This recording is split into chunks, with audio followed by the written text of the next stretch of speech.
The chains were never meant to recognize her. Yet the moment the silver restraints closed around her wrists, every torch inside the royal judgment hall exploded at once. Darkness swallowed the court. A violent howl shook the stone beneath their feet, and somewhere deep below the palace, something ancient woke up screaming her name. Lyra Vale dropped to her knees as silver fire raced across the floor in jagged veins beneath the noble's boots. The crowd recoiled in terror. Guards reached for weapons. Priests of the Moon Temple began chanting protective rites beneath their breath. At the center of the hall, Prince Cassian Thorne slowly rose from the black throne beside his dying father. His silver eyes locked onto the servant girl kneeling in chains before the court, not because she was accused of treason, not because the underground seal beneath the palace had been broken, but because the ancient howl echoing through the kingdom had answered her blood. And Cassian's wolf, the cold, ruthless beast feared across every northern territory, had lowered itself in submission for the first time in his entire life. The silence that followed felt cursed. Lyra stared at the burning silver marks spreading across her skin and realized with dawning horror that every story whispered in the servant quarters was true. Something had awakened beneath the palace, something that should never have opened its eyes again. And somehow, it knew her. 3 nights earlier, Lyra had still believed her life would end quietly in darkness. That was the cruel thing about being oath-bound to the royal palace. No one saw you as fully human anymore. Servants were born into labor all across the kingdom, but oath-bound servants belonged to the crown itself. They could never leave palace grounds, never marry without royal permission, never inherit land.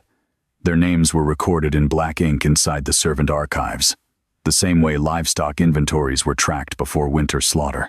Lyra had spent 22 years beneath stone ceilings and cold hallways where no one bothered learning her face. She cleaned blood from banquet floors after noble feasts. She washed mud from the boots of soldiers returning from border executions. She carried hot water through the castle, while invisible to nearly everyone around her.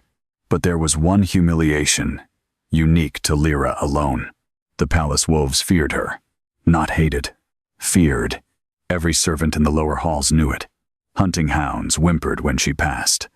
War wolves chained in the military yard snarled themselves bloody, trying to escape her scent. Even noble companions' beasts trained from birth beside alpha bloodlines refused to let her near them. No one understood why. So rumors grew in the darkness, where truth could not. Some whispered she carried plague blood. Others believed she had no soul. The cruelest servants claimed she was moon-cursed, that the moon goddess herself had rejected her spirit before birth. Lyra stopped defending herself years ago. There was no point. The palace had already decided what she was, unwanted. Still, despite everything, she endured, quietly, without bitterness.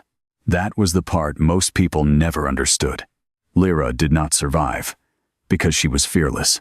She survived because somewhere deep inside herself, beneath years of silence and exhaustion and invisible wounds, she still believed kindness mattered. Even here, especially here, which was why she found herself descending into the forbidden lower tunnels 3 nights before the kingdom nearly tore itself apart. The underground palace had been sealed for centuries beneath the western wing. Most servants avoided even speaking about it. Old stories claimed the first royal bloodlines had buried monsters beneath the castle stone during the Age of Ash.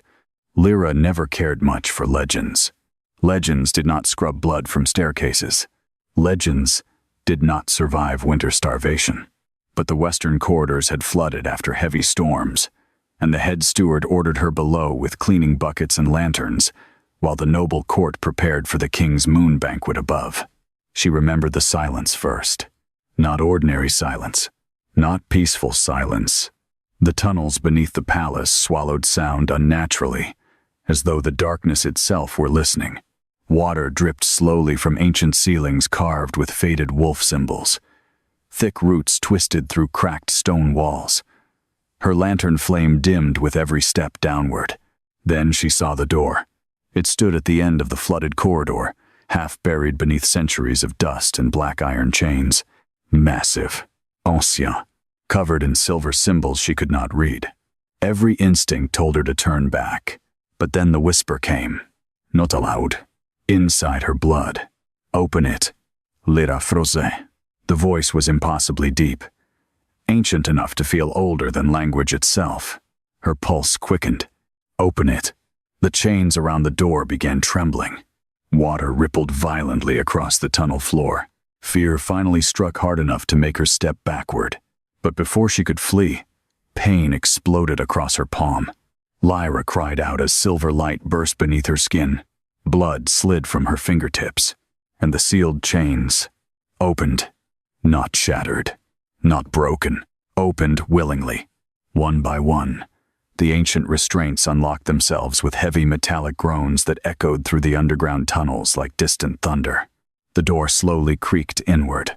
Cold air rushed from the darkness beyond. Then her lantern flame died completely. For several seconds, Lyra could only hear her own breathing. Then silver eyes opened inside the dark. Not human eyes, wolf eyes. Ancien, terrible, alive. A massive figure sat motionless upon a throne of black stone deep within the chamber. Long silver hair spilled across dark armor, untouched by dust despite centuries underground. His hands rested upon the hilt of a massive sword, carved with glowing runes. And though his body remained perfectly still, his gaze followed her. Lyra stumbled backward in terror. The stranger rose. The entire chamber shook. No corpse should move like that. No sleeping king should carry power that monstrous. Ancient wolf energy flooded the chamber so violently, Lyra could barely breathe beneath its weight. Instinct screamed at her to kneel. Instead, somehow, she remained standing. The stranger stepped closer. Moonlight suddenly erupted from the symbols along the walls. And then the impossible happened. The ancient king reached forward and gently wrapped his hand around her wrist. The moment their skin touched, silver fire exploded through the chamber. Memories tore across Lyra's mind like shattered glass. A burning kingdom. Wolves, kneeling beneath black banners. A crowned warrior drenched in blood. And a woman screaming while soldiers dragged a silver-eyed child through flames. Then the stranger whispered one sentence in a voice rough with centuries of sleep. You survived. Lyra collapsed, unconscious, before she could answer. When she woke hours later, the chamber was empty. Only the open seal remained behind. And above the palace, the royal wolves had begun howling. By dawn, the entire palace smelled of fear. It clung to the stone corridors like smoke after a battlefield fire, thick enough that even the servants whispered with their heads bowed and their hands trembling around trays of untouched breakfast. Lyra felt it before anyone spoke a word to her. The wolves had not stopped howling since midnight. Not the palace hounds, not the royal war beasts, not even the ancient white wolves chained beneath the eastern barracks that were said to obey only the blood of kings. Their cries rose and fell through the castle walls in mournful waves, as if something buried beneath the earth had reached into their bones and commanded them to remember. Lyra stood in the laundry chamber with cold water up to her wrists, scrubbing crimson wine from a banquet cloth, while pretending she could not feel the burn around her wrist where the sleeping king had touched her. The mark was still there, faint but undeniable, shaped like a ring of silver teeth beneath her skin. Every time she looked at it, her stomach twisted. You survived. His voice had not left her. It followed her through every corridor, through every breath, through every moment. She tried to convince herself the chamber had been a nightmare, born from hunger and exhaustion. But nightmares did not leave marks. Nightmares did not open thousand-year seals. Nightmares did not make royal wolves howl until dawn. You, snapped a voice from behind her. Lyra turned. Mistress Elowen stood in the doorway, thin, lipped, and sharp-eyed, the black keys of the servant quarters hanging from her belt. Behind her waited two palace guards in dark iron armor. Lyra's fingers tightened around the wet cloth. The council has summoned every servant who entered the western lower halls last night, Elowen said. Her gaze dropped briefly to Lyra's covered wrist. That includes you." The laundry room went silent. The other servants did not look at her, but Lyra felt their relief like knives. Better her than them. Always her. She dried her hands slowly, lowered her sleeves over the silver mark, and followed the guards without protest. That had always been her first survival skill. Never give cruelty the satisfaction of resistance too soon. They took her through the servant stairs, then into corridors where oath-bound workers were not permitted unless carrying silver trays or dead bodies. The upper palace was colder than the tunnels below, though fires burned in every hearth. Royal banners hung from the walls, black wolves beneath a silver crown, the sigil of House Thorn, the family that had ruled the kingdom for as long as living memory allowed. Lyra had polished those banners, mended them, washed blood from them after rebellions, and carried them during victory feasts. Never once had she wondered whether they belonged there. Now, after what she had seen beneath the palace, after the memory of a child dragged through flames, she could not look at the crowned wolf without feeling something inside her chest ache, in a way that was not fear. The guards shoved open the doors to the Moon Council chamber. 20 nobles stood inside around a circular black table carved with wolf laws older than the kingdom itself. At the far end sat King Odrin, pale and wasted beneath heavy furs, his crown too large for his thinning face. Beside him stood Prince Cassian Thorn. He was taller than every man in the room, dressed in black leather and silver armor, his dark hair tied back from a face carved in severity. Lyra had seen him only from a distance before returning from war, crossing the courtyard beneath stormlight, accepting the surrender of rival packs without smiling. The servant spoke of him as if he were not entirely mortal. The Wolf Prince. The Iron Heir. The king-in-waiting whose wolf had slaughtered 3 rebel alphas before his 20th winter. But now, as his gaze cut to Lyra, she felt something far more dangerous than fear. Recognition, not from him. From whatever slept inside him. His wolf pressed against the air, invisible but immense, and Lyra felt it pause, as if listening to her heartbeat. Lord Veyron Thorn, the king's younger brother, stepped from the council's shadow with a calm expression that made Lyra colder than anger would have. He was silver-haired, elegant, and softly spoken, beloved by nobles who preferred knives hidden inside velvet. "This is the servant assigned to the western lower halls?" he asked. Mistress Elowen bowed. "Yes, my lord. Lyra Vale. Oath-bound since birth. No family record beyond palace service." "No family record," Veyron repeated, and something faintly satisfied passed through his eyes. How convenient. Lyra lowered her gaze, but not fast enough. Cassian noticed. "Look at me," he commanded. The room tightened. Lyra raised her head. His eyes were not merely silver. They were stormlit, restless, edged with a pain he controlled so brutally it had become part of his authority. "Did you enter the sealed corridor beneath the western wing last night?" he asked. Lyra's throat closed around the truth. Lying to royal blood was punishable by flaying. Telling the truth might be worse. "I was ordered to clean the flooded halls," she said quietly. "That was not my question." His voice did not rise. It did not need to. "Did you open the forbidden door?" A murmur shivered through the chamber. Lyra felt Lord Veyron watching her too closely.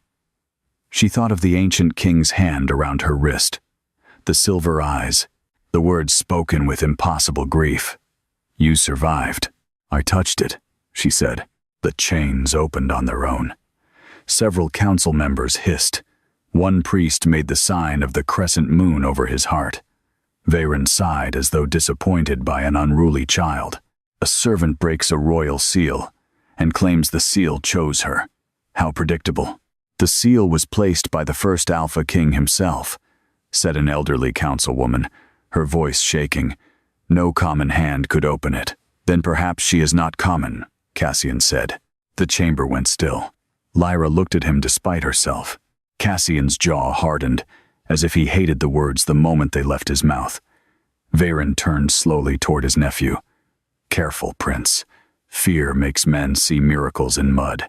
Cassian did not look away from Lyra. Her wrist, Lyra's blood chilled. Show it.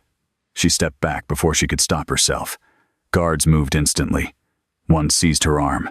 Lyra twisted, not violently, only enough to protect the mark, but silver cuffs snapped around her wrists before she could breathe. Pain lanced through her so sharply her knees almost buckled. The mark beneath her sleeve flared. Every candle in the room leaned toward her flame. Cassian moved first. Not Veyron, not the guards. Cassian.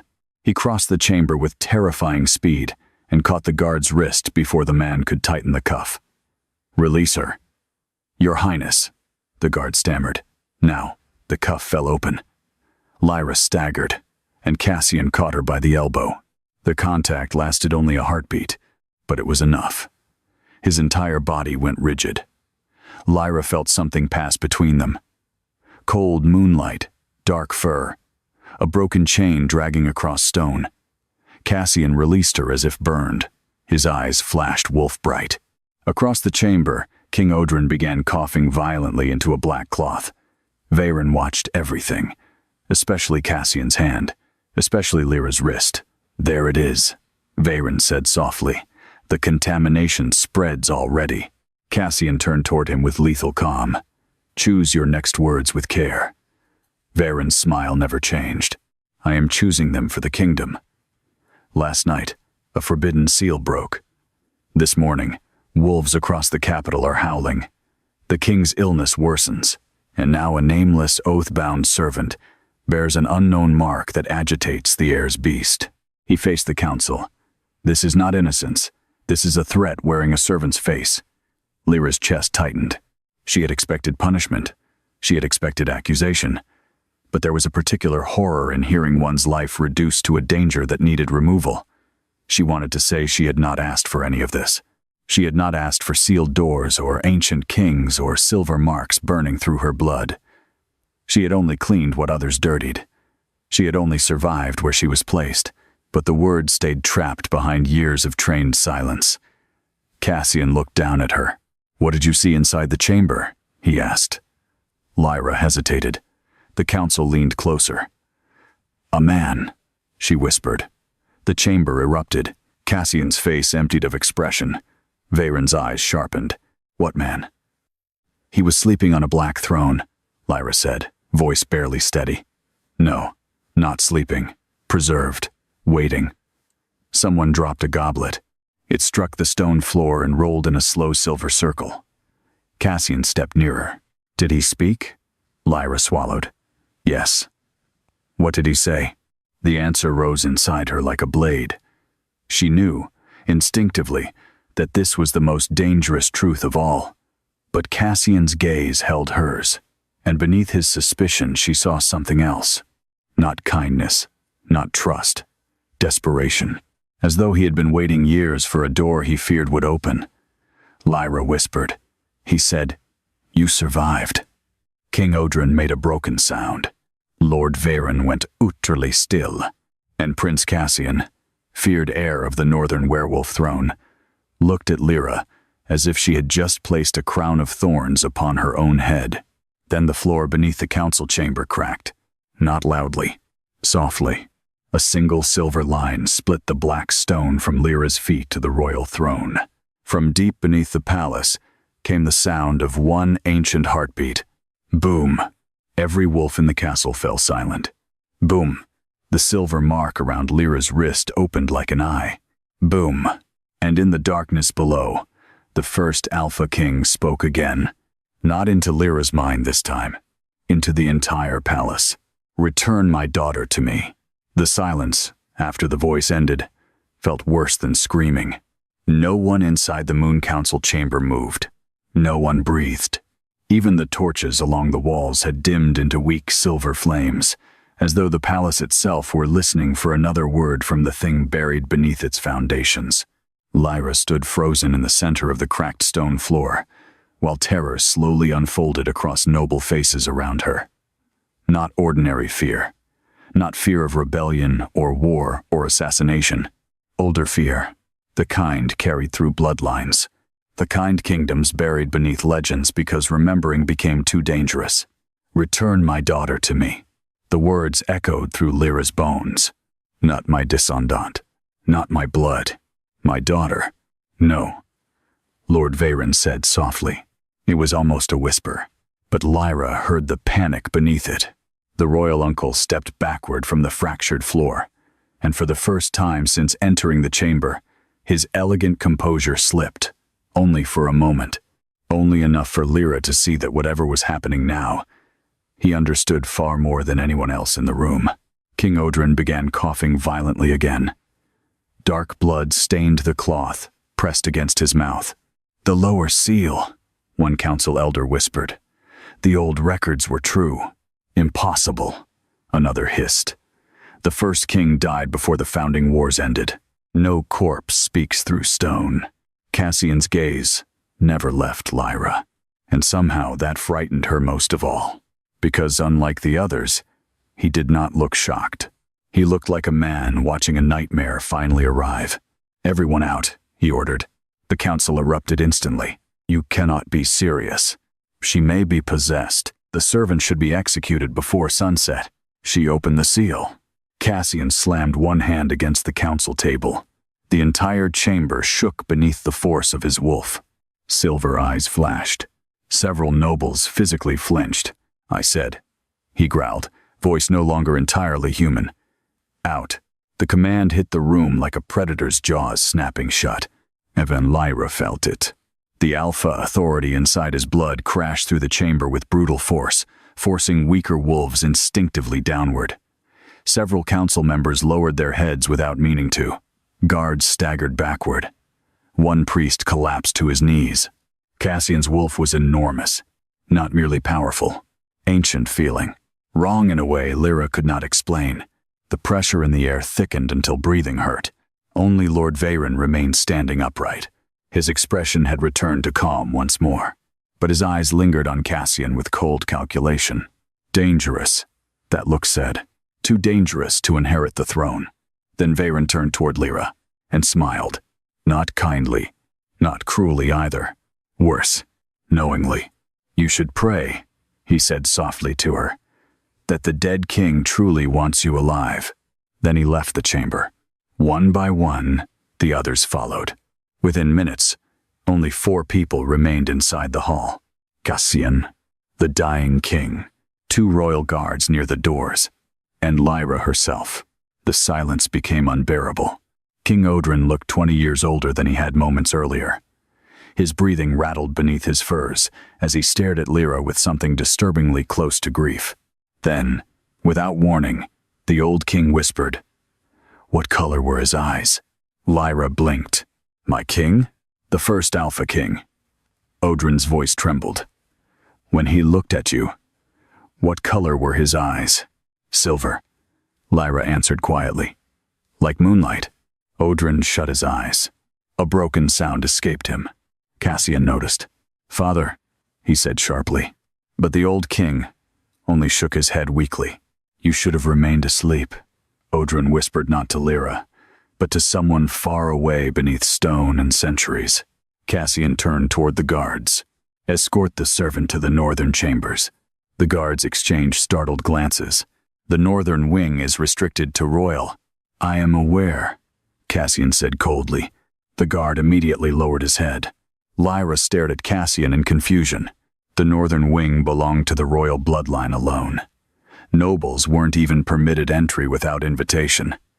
Servants entered only to clean, and never remained afterward. "You're imprisoning me?" she asked quietly. Cassian looked at her for a long moment, before answering.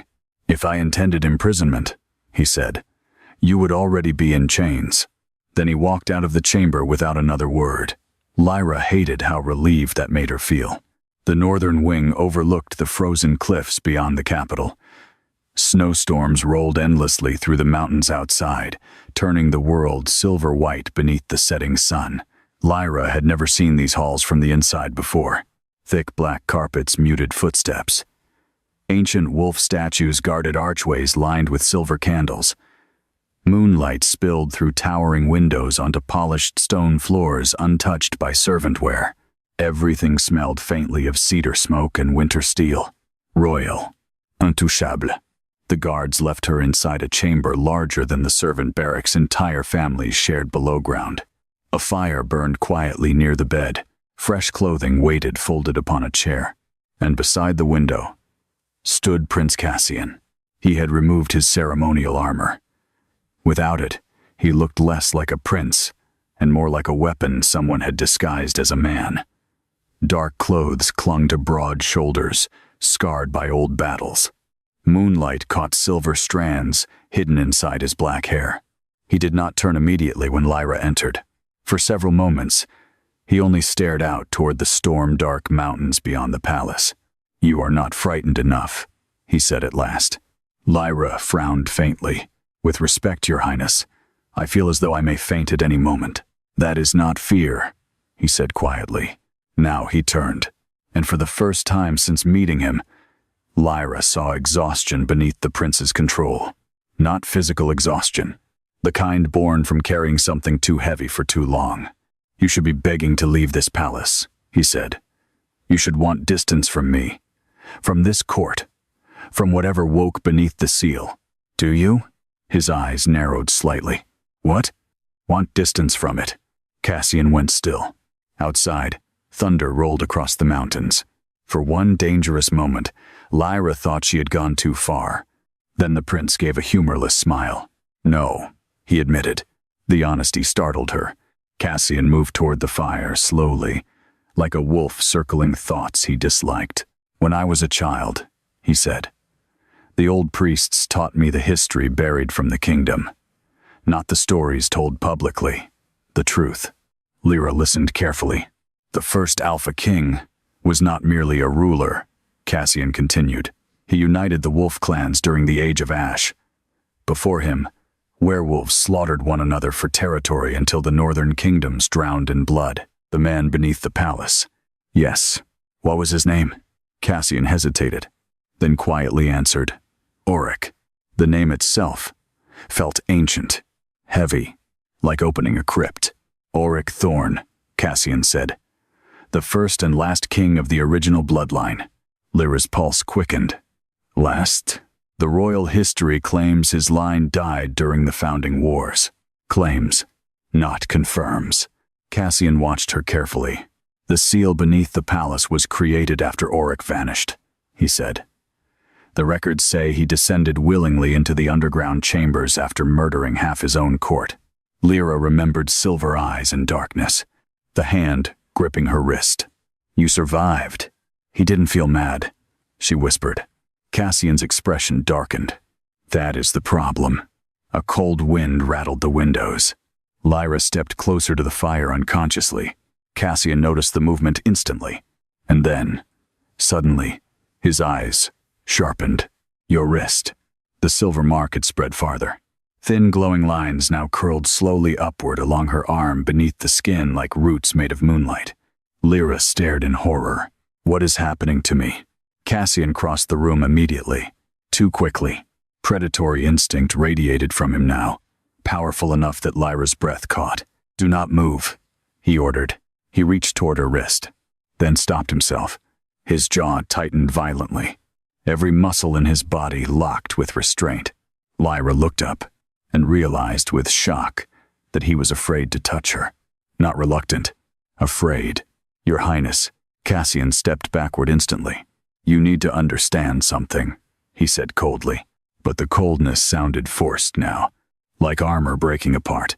"My wolf reacts to you abnormally." Lyra swallowed. "Because of the seal?" "No." The answer came too fast, too honest.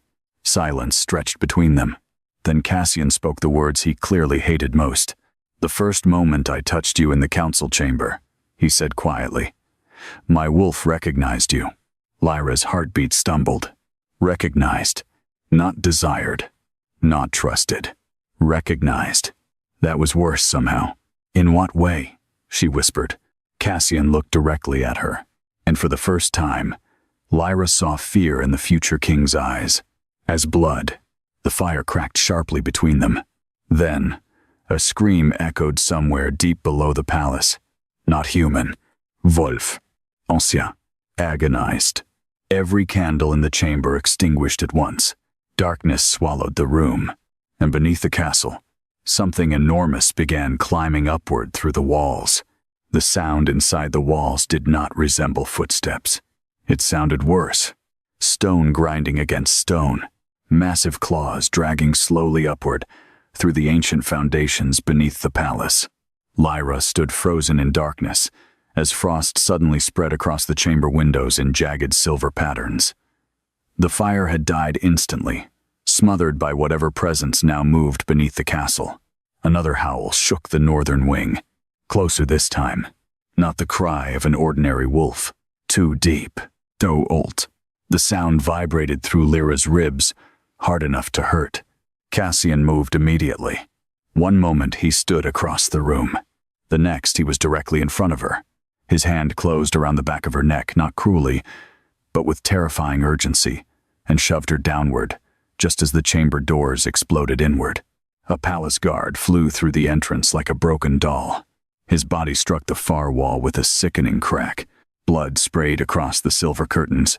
Lida gasped. The man slid lifelessly onto the floor. Behind him, something enormous filled the doorway.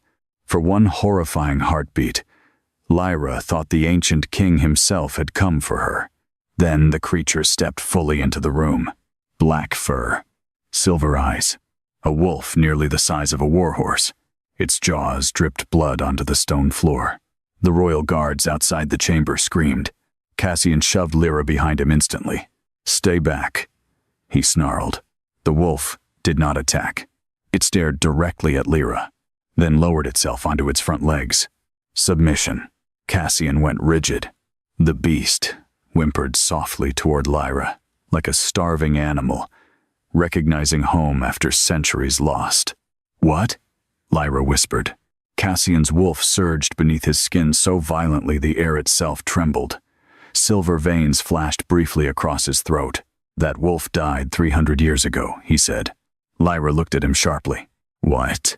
Cassian never took his eyes off the creature. It belonged to the first king's bloodline. Cold terror spread through her stomach. The dead wolf slowly approached her. Not threatening. Reverent. Its massive head lowered beside her hand. The silver mark around Lyra's wrist burned violently. Then the wolf vanished. Not fled. Vanished. Its body dissolved into silver ash that spiraled through the air before disappearing into Lyra's glowing mark. The room fell silent again. Lyra stared at her wrist in horror. Cassian looked furious. Not at her. At himself. "You should not have absorbed it," he muttered. "I didn't mean to. I know. That was somehow worse." Voices erupted outside the chamber. Running footsteps. Orders shouted through the halls. Cassian swore softly under his breath. They felt the spirit awaken. The spirit? Cassian grabbed his sword belt from the chair beside the fire pit. The wolves tied to Oryx's bloodline are waking throughout the palace. Lyra's pulse quickened painfully. "Because of me?" Cassian did not answer, which was answer enough. The prince crossed toward the shattered doorway while fastening black steel around one forearm. Moonlight cut across his face, sharpening the brutal beauty of him into something almost inhuman. Then he stopped. His shoulders stiffened. Slowly, Cassian turned back toward Lyra. His eyes had changed. The silver inside them glowed brighter now. Predatory. Dangerously focused. Lyra's breath caught. "What is it?" Cassian stared at her throat. No, not her throat. Her skin. A symbol had appeared beneath her collarbone. Faint silver lines curling outward, like the shape of a crown made from wolf teeth. Recognition struck Cassian hard enough that he physically stepped backward. "No," he said softly. "Not disbelief.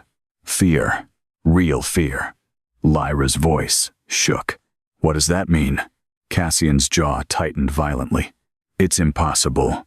Tell me." The prince looked at her for a long moment, before finally speaking. The original royal bloodline carried a crest called the crown mark. Lua felt cold. Eloa. It appeared only on direct descendants of Auric Thorn. Silence swallowed the room. Lyra could barely hear her own breathing now. "That can't be true," she whispered. Cassian's expression remained unreadable. "My family executed the last surviving branch of Auric's bloodline 9 centuries ago." The words hit like ice water. Executed. Not died. Not lost. Executed. The memory from the chamber flashed violently through Lyra's mind again. Flames. Soldiers. A screaming woman. A child dragged through fire. You. Survived. Suddenly the room felt too small. What are you saying? Cassian looked as though he regretted every word already spoken. I'm saying, he said quietly, that if this mark is real, then someone lied about who sits on the throne. A sharp knock thundered against the broken doorway. Before Cassian could respond, Lord Veyron entered the chamber surrounded by armed royal guards, and behind him came the Moon Priestess. High Priestess Selene wore silver ceremonial robes embroidered with ancient lunar symbols. Her pale hair flowed almost to her waist, and moonstone jewelry glittered softly around her throat. She was beautiful in the cold way. Winter storms were beautiful, but her eyes fixed on Lyra with immediate hatred. Not suspicion. Recognition. Cassian noticed too. His hand moved subtly toward his sword. Why are you here? He asked coldly. Priestess Selene ignored him. She stared directly at the silver mark beneath Lyra's collarbone and went pale. Well, Lord Veyron murmured softly. That is unfortunate. Cassian stepped slightly in front of Lyra. Protective. Instinctive. Veyron's eyes narrowed at the movement. You're shielding her already, the royal uncle observed. Interesting. She is under my authority, Cassian said. No. Selene finally spoke. Her voice sounded tight with controlled panic. She is under the Moon Temple's authority now. Lyra felt the temperature in the chamber drop. Cassian's gaze sharpened dangerously. Explain. Selene stepped forward slowly. The mark on her skin belongs to the first bloodline, she said. There is no possibility of mistake. The guards exchanged nervous looks. Veyron sighed quietly. As I feared, Cassian turned toward him instantly. You knew. Not a question. Veyron smiled faintly. I suspected. Rage flashed across Cassian's face. What did you do? The older man remained perfectly calm. The same thing every ruler does when survival requires ugly choices. Selene looked at Lyra with open disgust. The first bloodline should have vanished completely, she whispered. Lyra stared at them in growing horror, not because she understood everything, because she understood enough. They knew. Somehow. They had always known. Cassian's voice dropped lower. What did our family do? Veyron finally looked directly at Lyra, and for the first time, his mask slipped entirely. There was fear beneath it. Old fear. Our ancestors stole the throne, he said quietly. The first king disappeared during the Age of Ash. The surviving bloodline was hunted before the kingdom could fracture into civil war. He tilted his head slightly. Most were executed. Most. Not all. Lyra's chest tightened painfully. My family. Yes. Veyron interrupted softly. Your family. The words shattered something inside her. Not because she suddenly felt royal. She didn't. She still felt like the same servant girl who scrubbed blood from castle floors. But suddenly, every humiliation of her life twisted into something uglier. No family records. No surname history. Oath-bound from birth. Invisible. Controlled. Not accidental. Engineered. Cassian slowly turned toward his uncle. You knew there were survivors. Veyron's expression hardened. I knew there was danger. His gaze shifted toward Lyra. And now the danger has awakened the dead. As if summoned by the words, the palace trembled again.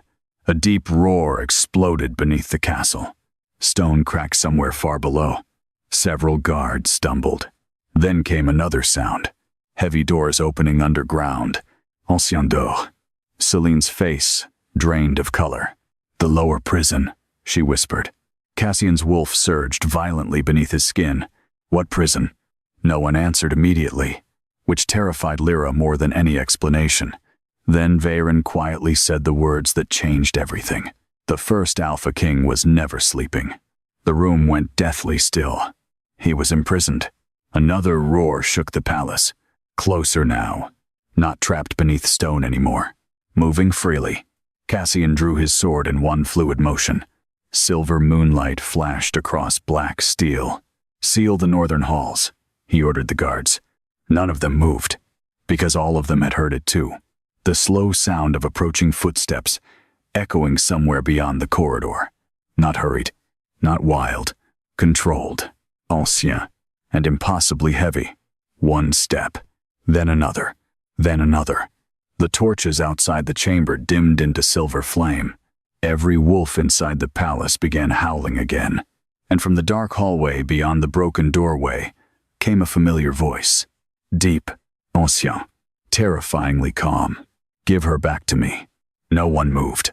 The ancient voice rolled through the northern corridor like distant thunder, low enough to vibrate inside bone. The guards nearest the doorway visibly trembled. One dropped his spear. Another backed away so quickly, he nearly stumbled over the dead body, still lying against the chamber wall. Then, the footsteps stopped. Silence descended again, but it was not empty silence. It felt waiting. Cassian slowly stepped forward, placing himself fully between Lyra and the doorway. His sword remained lowered, though every muscle in his body tightened with lethal readiness. "Everyone leave," he ordered quietly. This time, no one argued. Even Lord Varen looked unsettled now. Only Priestess Selene remained rigid where she stood, moonstone necklaces trembling softly against her throat. "You cannot face him alone," she whispered. Cassian's eyes never left the dark corridor outside. "I won't ask again."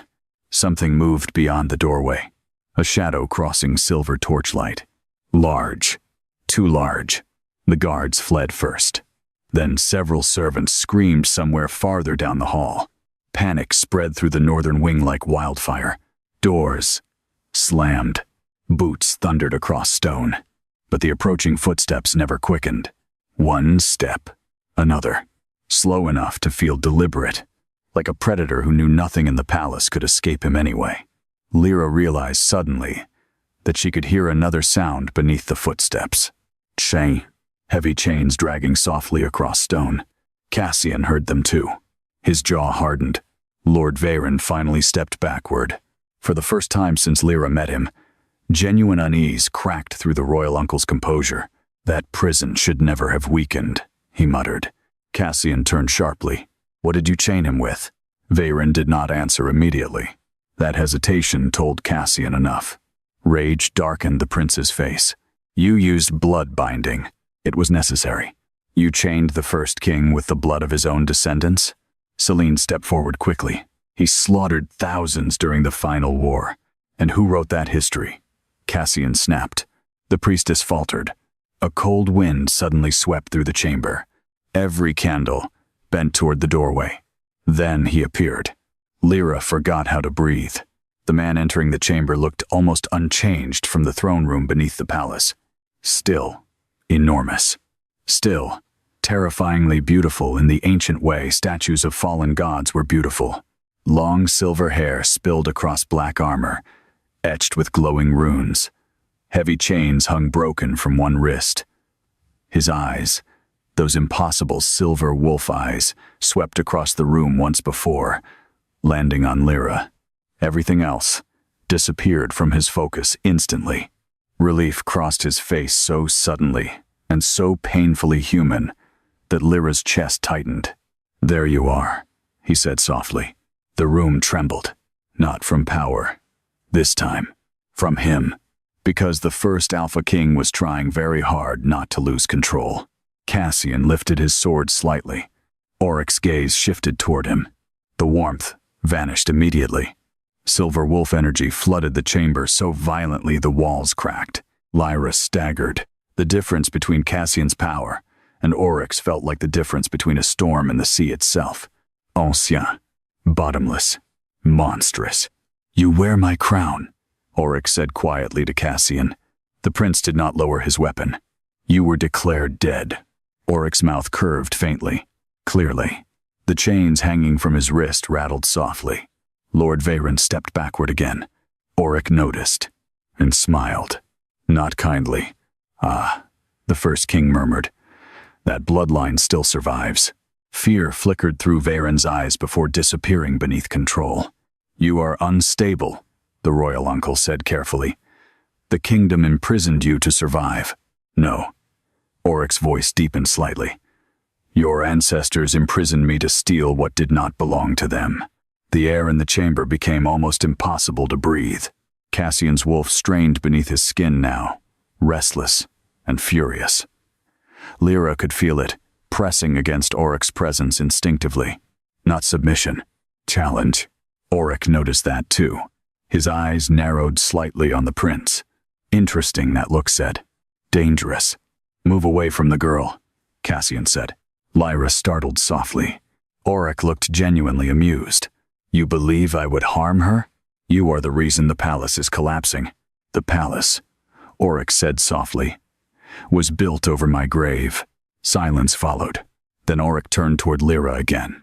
The coldness disappeared instantly from his expression, and somehow that frightened her more than his power, because no one had ever looked at her with recognition before. Not real recognition. Not like this. You have her eyes, Oryx said quietly. Lyra swallowed. Whose? For a moment, pain crossed the ancient king's face. My daughters. The chamber went still. Selene whispered a prayer beneath her breath. Cassian's gaze snapped toward Lyra, but Lyra barely noticed, because something inside her chest had started hurting. Not physically. Deeper. A grief she did not understand. Oryx stepped closer slowly.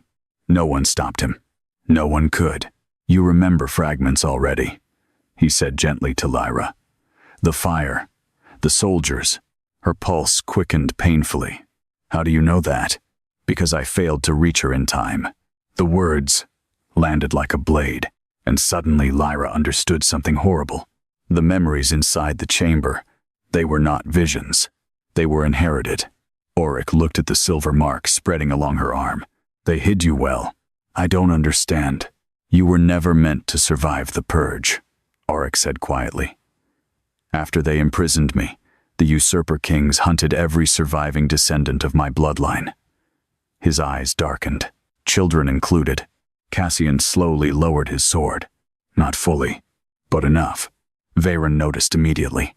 Careful, the royal uncle warned. You hear one tragic story, and forget what he became. Oryx's gaze slid toward him lazily. And what exactly did I become? The room fell silent again. Veyron hesitated, because none of them wanted to say it aloud in front of Lyra. Oryx smiled faintly. Yes, he murmured. Tell her. Cassian's jaw tightened. Selene finally whispered it. The Ash Wolf. Even the title sounded cursed. Lyra frowned faintly. Oryx watched her carefully. You do not know the story. No. Good. Something deeply sorrowful crossed his face. Then Cassian spoke quietly. The final records claim Oryx lost control of his wolf during the Age of Ash. Entire armies vanished beneath his transformation. His eyes remained fixed on the first king. Thousands died. Oryx did not deny it. That is what happens, he said softly. When men murder your child. The chamber froze. Even Veyron looked shaken by the raw grief beneath the words. Lyra's throat tightened painfully. My daughter begged them to spare the children. Oryx continued quietly. They answered by burning her alive before the court. The memory hit Lyra violently. Flames. Screaming. Silver eyes through smoke. She gasped and nearly collapsed. Cassian caught her before she hit the floor. The moment his hands touched her waist, his wolf reacted instantly. A savage pulse of possessive energy burst through the room. Oryx's eyes sharpened. Cassian released her immediately. But too late. Everyone felt it. The bond. Not complete. Not understood. But there. Selene vent bala. No, she whispered. Veyron stared at Cassian in disbelief. You cannot possibly be serious. Cassian's expression turned murderous. Be silent. But Oryx was no longer looking at Lyra. Now he studied Cassian with terrifying focus. Interesting, the first king murmured. The prince's wolf surged again. Lyra felt trapped between them suddenly. Two predators. Two kings. Both ancient, in different ways, and somehow both connected to her blood. Oryx tilted his head slightly. The throne line mixed with mine after all. Veyron's face changed instantly. Cassian noticed. So did Auric. The ancient king smiled slowly. There it is. What? Lyra whispered. No one answered her, because at that exact moment, the palace bells began ringing. Not ceremonial bells. War bells. One deafening strike after another echoing across the capital. A guard burst into the chamber, breathless and pale. Your Highness. His eyes landed on Auric. The man nearly collapsed. Cassian grabbed him sharply. What happened? The southern gates, the guard gasped. The nobles are panicking. Wolves across the city are breaking their chains. And his voice shook violently. The old crypt beneath the moon temple opened. Selin went white. Cassian's eyes narrowed. What was inside it? The guard looked directly at Lyra and whispered the answer. Bodies. Silence. Then, all the missing royal children. The room turned ice cold. Veyron's face finally lost all color. Auric's expression became monstrous. And Lyra realized, with sudden horrifying clarity, that someone in the palace had not merely hidden the truth about the first bloodline. Someone had been murdering its survivors for centuries. The war bells did not stop. Their iron cries rolled across the capital in endless waves, shaking snow from rooftops and sending panicked wolves into the streets below the palace. Lyra could hear distant screams now, even through the thick northern walls. Somewhere outside, people were running. But inside the chamber, no one moved, because the true horror had only just arrived. All the missing royal children, Cassian repeated slowly. The guard lowered his eyes. Yes, Your Highness. Lyra's stomach twisted violently. Royal children. Not servants. Not criminals. Children. The room suddenly felt unbearably cold. Auric stood completely still near the doorway, but the air around him had changed. The silver flames burning along the chamber candles darkened toward blue. Tiny cracks spread silently through the stone beneath his boots. Rage, not ordinary anger. Ancient grief, sharpened into something capable of destroying kingdoms. Cassian noticed it too. His hand tightened around the sword hilt. Auric, he said carefully. The first king did not answer. Lord Veyron recovered first. Of course he did. Men like him survived by adapting faster than everyone else around them. This changes nothing, the royal uncle said sharply. We still know nothing for certain. Panic and superstition are already spreading through the city. If word escapes that the first bloodline survived, they survived. Auric interrupted softly. The chamber shook. Veyron fell silent. Auric slowly turned his head toward him, and suddenly Lyra understood why legends called him the Ash Wolf. Not because he was monstrous, because grief had burned everything human out of him once before. You knew, Auric said quietly. Note accusation. Confirmation. Veyron straightened his posture. My ancestors made difficult choices to preserve the kingdom. Auec smile. It was one of the most terrifying things Lyra had ever seen. Preserve it? The first king whispered. You butchered children in crypts beneath temples. The realm would have shattered into civil war. The realm already shattered. A pulse of silver power exploded outward from Auric hard enough to extinguish every remaining candle in the chamber. The windows cracked. One guard screamed and collapsed unconscious. Lyra staggered backward. Cassian moved instantly between her and Auric. Control yourself. The first king's eyes snapped toward him. For one dangerous heartbeat, Lyra thought they might attack each other. Ancient king against future king. The palace itself seemed to hold its breath. Then Auric looked past Cassian toward Lyra, and the fury softened. Not gone. Never gone. But restrained. Fahu. That frightened Lyra almost as much as the power itself, because she did not understand why he cared. You should not be near this court, Auric said quietly to her. Veyron laughed once beneath his breath. There it is. Cassian's eyes narrowed sharply. You planned this, he said. The royal uncle looked offended. Planned what? The seal weakening, the underground prison failing, the crypt opening tonight of all nights. Cassian stepped closer. You wanted the first bloodline exposed. Veyron's calm expression cracked slightly. Not with guilt, with irritation. You think too simply, nephew. Then explain. The older man exhaled slowly and looked toward the shattered windows overlooking the capital. The kingdom is dying. No one interrupted him. Even Awaken listened. The southern pacts threaten rebellion. The eastern trade cities refuse crown taxes. Your father is too weak to rule. And the noble houses. Varen's mouth tightened. They would rather tear the throne apart than accept your succession. Cassian's face hardened. Because that part was true. Lyra knew it even from servant gossip. Many nobles feared Cassian. Others hated him. Some whispered his wolf was unstable after years of war. But Varen continued. Then the lower seal began weakening 6 months ago.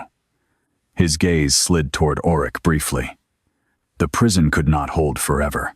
So you chose chaos. Cassian said coldly. I chose survival. You murdered children. Varen's silence answered everything. Lyra felt sick. Not because she had suddenly discovered evil inside the palace. She had always known cruelty lived here. But this was systematic, generational. An entire bloodline erased quietly while the kingdom celebrated beneath stolen banners. Auric looked at Varen almost curiously now. You fear her more than me. The royal uncle's gaze snapped toward Lyra, and there it was again. Fear. Real fear. She carries the crown mark, Varen said quietly. If the northern pack see her alive, they will split the kingdom apart, claiming legitimacy. Lyra stared at him. I don't want your throne.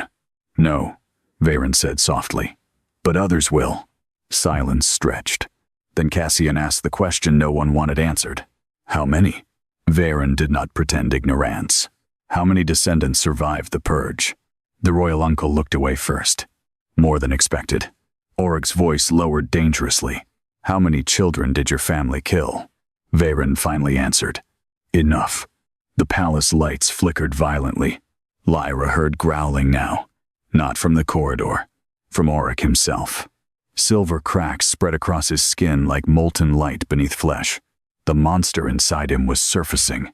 Cassian saw it immediately. Auric. The first king shut his eyes briefly. When he opened them again, the silver had deepened into something feral. I warned them, he whispered. The chamber trembled harder. I begged them to leave the children out of it. Lyra's chest tightened painfully. Because beneath the rage, beneath the monstrous power, there was still grief, still a father. And suddenly she understood the cruelest part of all. They had not imprisoned Auric because he was born monstrous. They had created the monster themselves. A sharp pain exploded through Lyra's wrist. She gasped. The silver mark flared violently, spreading farther up her arm. Auric froze instantly. Cassian turned toward her. Then the floor beneath Lyra lit up. Ancient symbols blazed across the black stone beneath her feet, in glowing silver circles. Selenavent Bal, the inheritance right. What? Cassian demanded. But the priestess stared at Lyra in horror. The palace is recognizing her. The symbols spread outward through the chamber floor like veins awakening after centuries of sleep. Ancien wolf runes. Royal runes. The same symbols Lyra had seen beneath the underground seal. Then one by one, every wolf statue in the northern hall lowered its head toward her. The guards backed away in terror. No, Selene whispered. No, this cannot happen now. A loud crack interrupted her. The enormous wolf statue beside the chamber doors split open down the center. Dust exploded outward, and from inside the hollow stone stepped another spectral wolf. Then another. Then another. Silver spirit wolves emerged from the palace walls themselves, translucent bodies glowing beneath moonlight. None of them looked at Cassian. None of them looked at Auric. Every single one bowed before Lyra. The chamber fell into stunned silence. Lyra's breath shook. She had spent her whole life feared by wolves. Now the dead themselves knelt. Auric stared at her with something almost like heartbreak. She carries the blood throne, he whispered. Cassian's wolf reacted violently to the words. Lyra felt it immediately. Not hostility. A stunk. Recognition so deep it hurt. Varen saw it too. And suddenly the royal uncle understood something that terrified him far more than Auric's return. His eyes snapped between Cassian and Lyra. "No," he said softly. Cassian looked at him sharply. But Veyron was already backing away. The room went still again. Selene looked horrified. Oryx's expression darkened dangerously. Lyra frowned in confusion. "What bond?" No one answered. Because the truth had become visible. The silver marks along Lyra's wrist had begun glowing in the same pattern now appearing beneath Cassian's skin. Not identical. Connected. The prince noticed it too late. His entire body went rigid. Lyra stared at him in shock. "What is happening?" Cassian looked furious. At himself. At fate. At the entire kingdom. But before he could answer, Priestess Selene suddenly drew a silver ceremonial blade from her robes and lunged straight toward Lyra. "For the throne!" she screamed. Everything happened at once. Cassian moved. Awake move festa. The first king crossed the chamber in a blur of silver violence and caught Selene by the throat before the blade reached Lyra's heart. The priestess choked in terror as her feet lifted from the floor. Oryx's eyes had become fully monstrous now. Silver fire poured beneath his skin. "Enough," he growled. The palace shook violently. Outside the chamber, wolves across the capital began howling in answer. And for the first time in 1,000 years, the ash wolf fully awakened. Priestess Selene's blade hit the floor with a sharp metallic crack. Oryx held her suspended above the stone, one-handed, silver fire raging beneath his skin like something trapped beneath glass. The chamber walls groaned around him.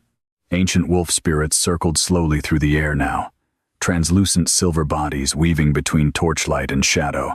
Lyra could barely breathe. This was no longer a palace dispute, no longer politics.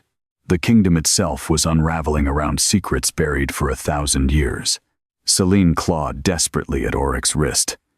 "You cannot return," she gasped. The first king tilted his head slightly. "And yet here I am." Cassian stepped forward sharply. "Put her down." Oryx's glowing eyes slid toward him. For one terrible moment, Lyra thought he might refuse. Then Oryx released the priestess. Selene collapsed hard against the floor, choking violently while silver bruises spread across her throat. Cassian immediately moved between Oryx and the others again, though now even he seemed uncertain who exactly he was protecting. The spirit wolves surrounding Lyra remained kneeling, waiting, watching. Veyron looked at them with naked calculation. That frightened Lyra more than Oryx's rage, because powerful men did terrible things when they realized history might change without their permission. "The kingdom cannot survive this," Veyron said quietly. Cassian did not look away from Oryx. "You said that already, and you still fail to understand me." The royal uncle's voice hardened. "The noble houses will never accept her existence. Half the northern pack still worship the old bloodline in secret. The moment word spreads, civil war begins." "Perhaps it should," Oryx said coldly. "Veyron's Eisfläschel. There are children in this capital." Something dangerous shifted in Oryx's expression then. Not guilt. Memory. He looked away first. Cassian noticed. So did Lyra. And suddenly she understood the terrible contradiction inside the first king. He carried enough rage to destroy kingdoms, but somewhere beneath it, he was still trying not to. A howl echoed from outside the palace. Then, another. Then screaming. One of the guards near the doorway paled. The lower city. The chamber doors burst open before he could finish. A bloodied soldier stumbled inside. "Your Highness," he gasped toward Cassian. "The western districts are in chaos. Wolves are breaking free from their handlers. The old pack houses are raising silver banners." Silver banners. Oryx colors. Veyron swore softly beneath his breath. Cassian's expression darkened. "How many districts?" 7 confirmed already. The soldier hesitated, then looked toward Lyra. "And people are saying the blood heir has returned." The room went silent again. Lyra felt sick, not because of the title, because she could already feel the kingdom changing around her. Servants whispering underground. Nobles panicking behind locked doors. Old loyalties waking after centuries buried. All because a forgotten girl opened the wrong door. "No," she whispered. Everyone looked at her. I don't want this. Auric's expression softened instantly. Cassian's did not. Because unlike Auric, Cassian understood the truth already. Wanting no longer mattered. The moment the seal broke, the kingdom had already chosen. Veyron stepped closer carefully. Listen to me, girl. Lyra hated the sudden gentleness in his voice. You still have one chance to stop this. Renounce the mark publicly. Allow the Moon Temple to seal your bloodline permanently. The nobles may still accept. No. The word came from Cassian. Cold. Immediate. Veyron stared at him in disbelief. She is not making herself a sacrifice for your failures. And what exactly is your solution? The royal uncle snapped. Stand beside her publicly? Announce to the realm that the throne your family sits upon was stolen? Cassian did not answer immediately, which terrified everyone more than if he had. Because for the first time, the possibility existed. Auric watched the prince carefully now, like a wolf, studying another predator near its territory. Then Lyra suddenly realized something else. Auric had never denied Veyron's accusation. He had never once claimed the throne back for himself. Only her.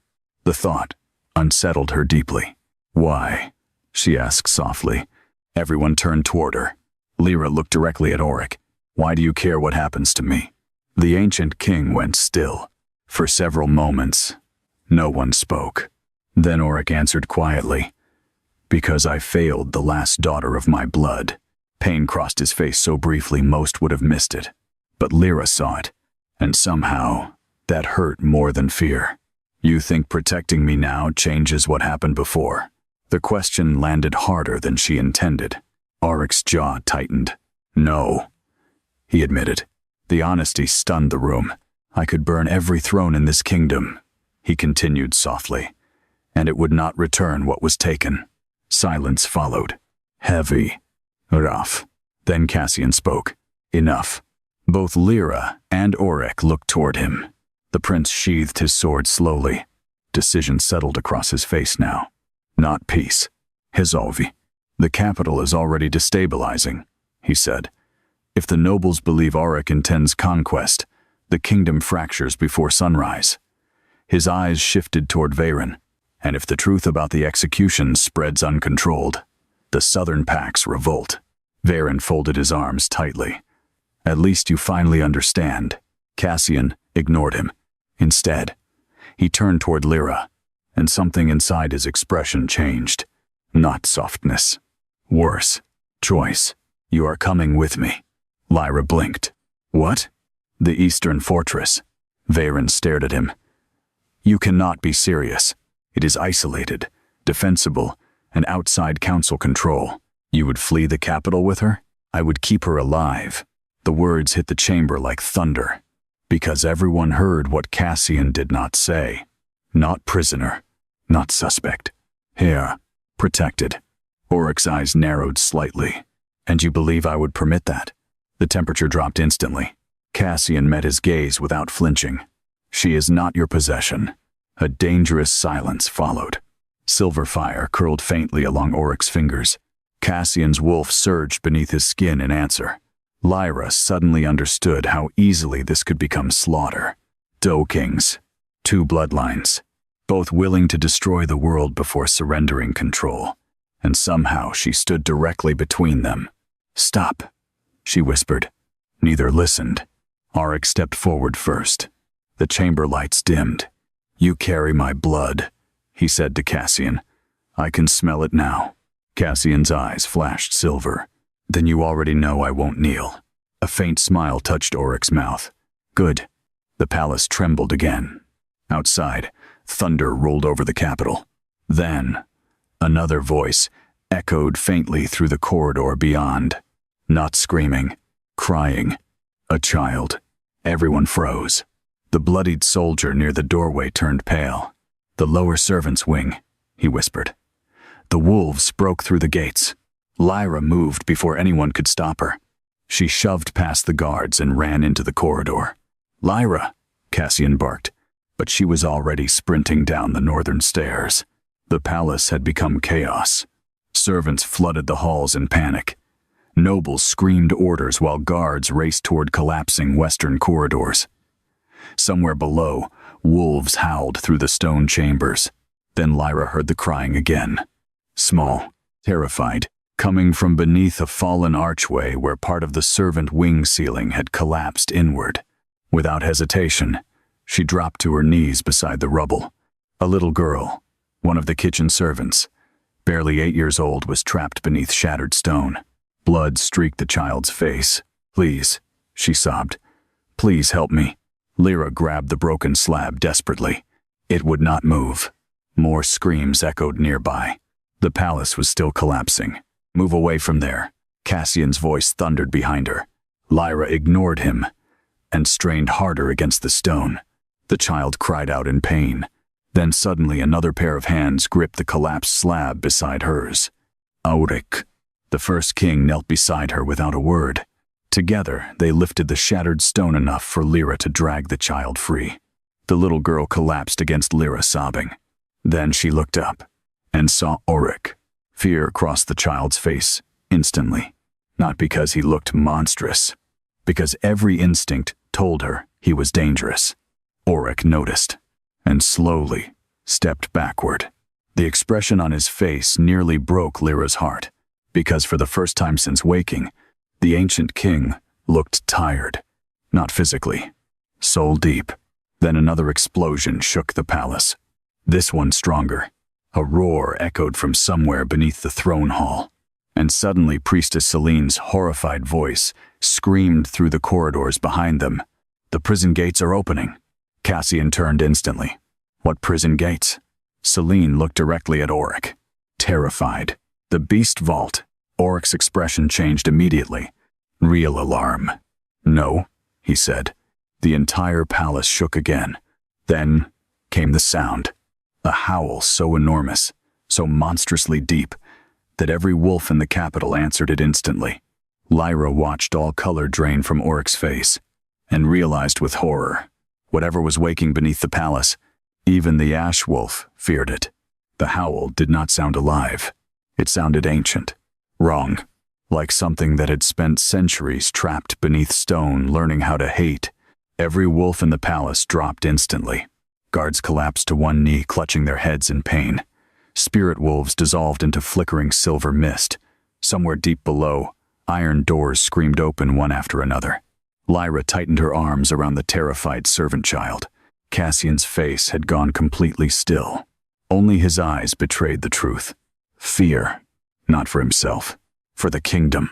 "The vault was never supposed to open," Celine whispered. Auric looked toward the lower palace with dawning horror. "Who broke the final seal?" No one answered. Then, slowly, everyone turned toward Lord Veyron.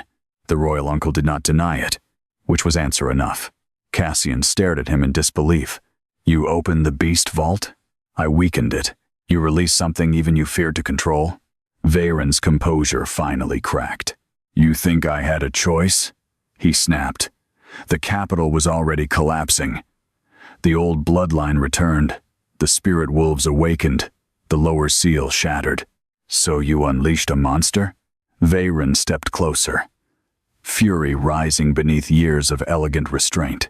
"I unleashed survival." Auric's voice turned deadly quiet. "You fool." The palace trembled again. Then came another howl.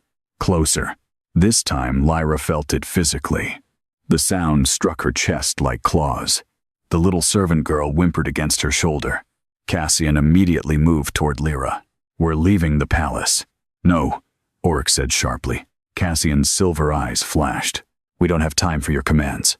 If you leave now, it will follow her." "Silence." Lyra's pulse stumbled. "What does that mean?" Auric looked at her with visible reluctance. "The creature beneath the vault was created to hunt my bloodline." Cold spread through Lyra's stomach. "Created?" Celine answered this time, voice shaking. "During the final years of the Age of Ash, the Moon Temple forged beasts using corrupted wolf spirits, creatures powerful enough to slaughter royal blood." Cassian's jaw tightened violently. "You used forbidden soul, binding." Celine looked sick. "It was war." "No," Auric said softly. "It was fear." Another explosion thundered through the palace. This time, the floor cracked beneath them. Servants screamed somewhere below. Then, Lyra heard it. Heavy footsteps, far larger than any wolf, approaching fast. Cassian grabbed Lyra's wrist instantly. Move. The corridor erupted into chaos. Guards flooded the northern halls while nobles fled toward the upper towers. Snow blew through shattered windows as the storm outside intensified, moonlight flashing silver across black stone walls. The little servant girl still clung tightly to Lyra's arm. "What's your name?" Lyra asked breathlessly as they ran. Mira. "It's all right, Mira." It wasn't, but the child needed someone to lie gently. Cassian led them through the royal corridors with brutal efficiency. Sword drawn, wolf senses tracking movement beneath the palace. Auric followed behind silently, and somehow that terrified the guards more than the creature hunting them, because the first king looked unsettled. Lyra glanced back once, and caught him staring at the blood staining his own hands. Not fresh blood, old memory. "You fought it before," she realized. Auric looked up slowly. "Yes." Cassian's voice cut sharply through the corridor, and lost. The first king's expression darkened. That beast was designed to adapt to royal wolves. "What is it called?" Lyra asked quietly. Nobody answered immediately. Then Celine whispered from behind them, "The Hollow Fang." Even the name felt cursed. The palace shook again. A section of ceiling collapsed farther down the hall. Dust exploded through the corridor. Then came screaming. Not distant this time. Close. Cassian instantly shoved Lyra behind him. Something massive crashed through the wall ahead. Stone burst inward. Guards scattered, and the Hollow Fang emerged. Lyra forgot how to breathe. It resembled a wolf, only in the cruelest sense. Its body was enormous, covered not in fur, but jagged black bone protrusions that shifted beneath torn flesh. Silver fire leaked from cracks across its body. Chains still hung from its neck, shattered and dragging behind it across the stone floor. But the worst part was its face, too human around the eyes, as though pieces of trapped souls still lived inside it, screaming. The creature's silver gaze locked directly onto Lyra. Recognition. Hunga. The Hollow Fang roared. Several guards collapsed instantly from the force of the sound alone. Cassian attacked first. He moved with terrifying speed, silver wolf energy exploding around him as his sword slammed into the beast's shoulder. The impact shook the corridor, but instead of blood, black smoke burst from the wound. The Hollow Fang barely reacted. Its massive claws swung toward Cassian. The prince blocked the strike, but the force hurled him through a stone pillar hard enough to crack the wall behind him. "Cassian," Lyra cried. The creature turned toward her immediately. Auric stepped between them. The corridor darkened. Silver fire erupted beneath his skin as ancient power flooded outward. For the first time since awakening, the ash wolf stopped holding back. The transformation began instantly. Black claws tore through Auric's hands. Silver markings spread violently across his throat and face. His eyes became fully wolf-bright. Monstrous power crushed the corridor beneath him. The Hollow Fang snarled. Not fear. Recognition. Predator meeting predator. Then they collided. The impact destroyed half the hallway. Stone exploded outward. Guards screamed and fled as the two ancient monsters tore through pillars and walls in a storm of claws, silver fire, and black smoke. Lyra shielded Mira against her chest, while debris rained around them. Cassian rose from the shattered pillar, blood running down one side of his face. His wolf had partially surfaced now, two silver veins glowing beneath his skin. Pupils sharpened into slitted predator eyes. "Get her out," he shouted toward Celine. But the priestess stood frozen in horror, watching Auric fight. "No," she whispered. "It remembers him." The Hollow Fang suddenly roared again, and Lyra realized the creature wasn't trying to kill Auric. It was trying to reach her. Auric saw it too. "Run," he bellowed. Too late. The Hollow Fang lunged straight past him. Cassian intercepted it instantly, slamming into the beast before its jaws reached Lyra. The corridor collapsed beneath all of them. Stone shattered. The floor gave way completely. Lyra screamed as she... Cassian. And the beast plunged downward into darkness. The fall ended violently.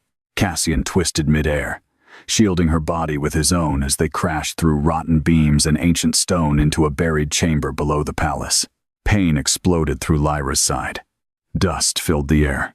For several seconds, she could hear nothing but ringing silence. Then Cassian groaned beside her. He was half sprawled over her body, one arm braced against the ground to keep the collapsed ceiling from crushing them both. Blood dripped slowly from his mouth. Lyra's breath caught. "You're hurt. I've survived worse." But his voice sounded strained, very strained.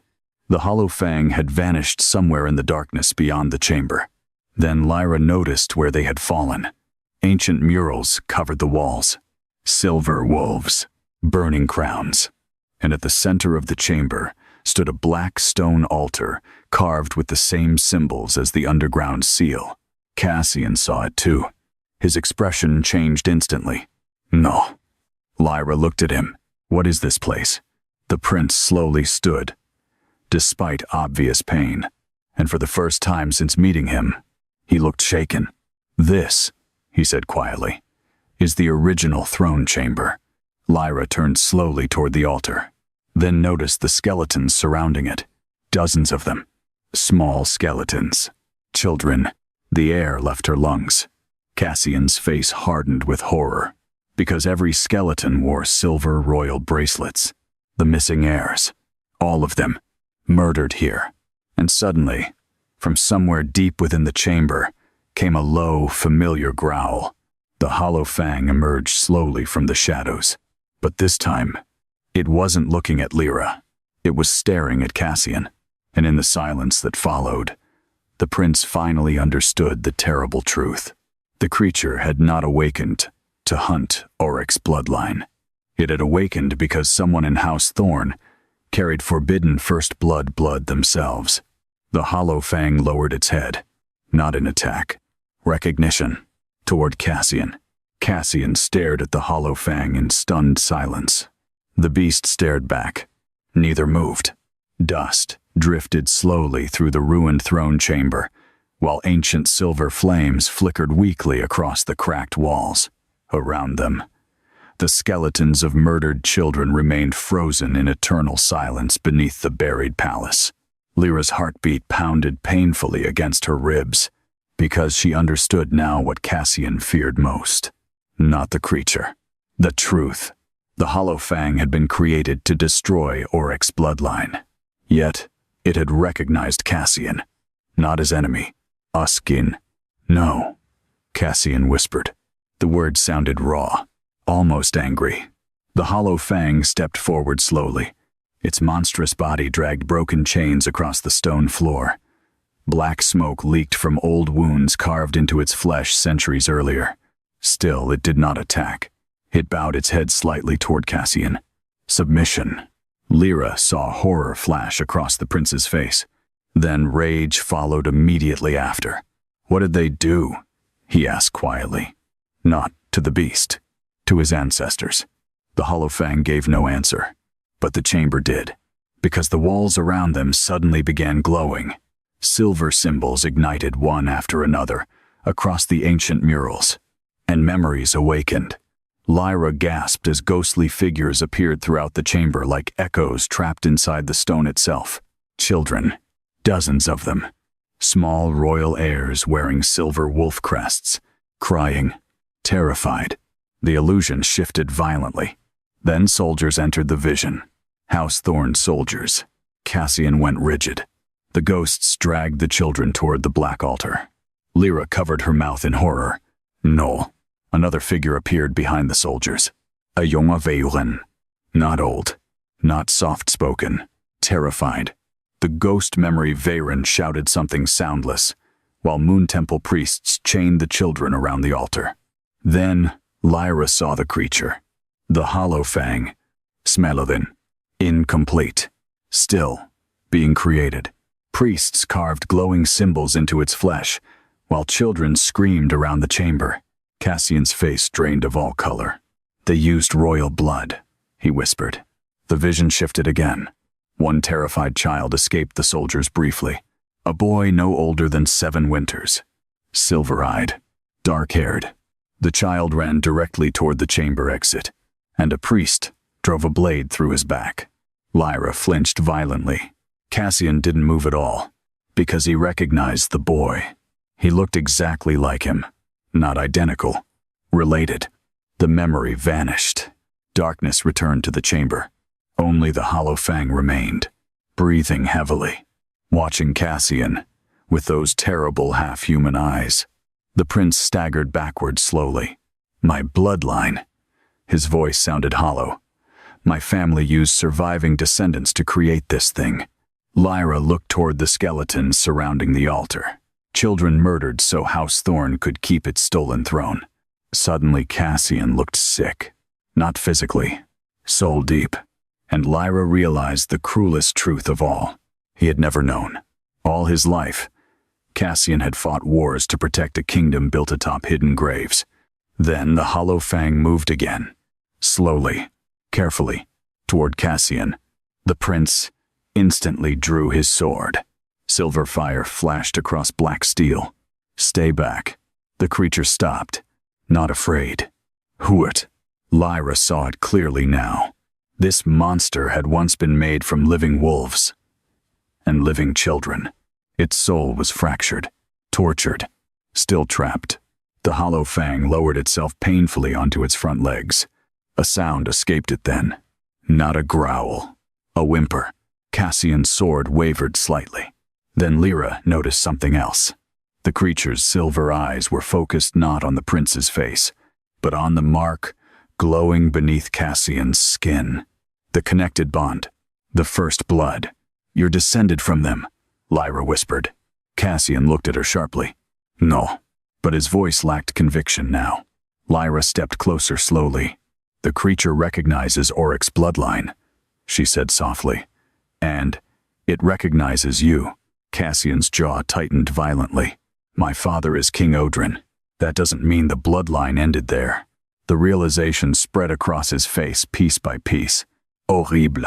Impossible. Then, memory flashed through his eyes. Lyra saw it happen. Small details reconnecting. The whispers among nobles. The way older council members feared his wolf. The stories about his mother dying mysteriously after childbirth. And suddenly, the prince understood why the kingdom had always feared him too. Because somewhere in House Thorn's carefully controlled lineage, Oryx's blood had survived. The hollow fang whined softly again. Cassian lowered his sword completely. What are you? He whispered. The creature's eyes flickered. Then Lyra felt the chamber shift. Ancient magic awakened beneath the floor. The altar began glowing brighter.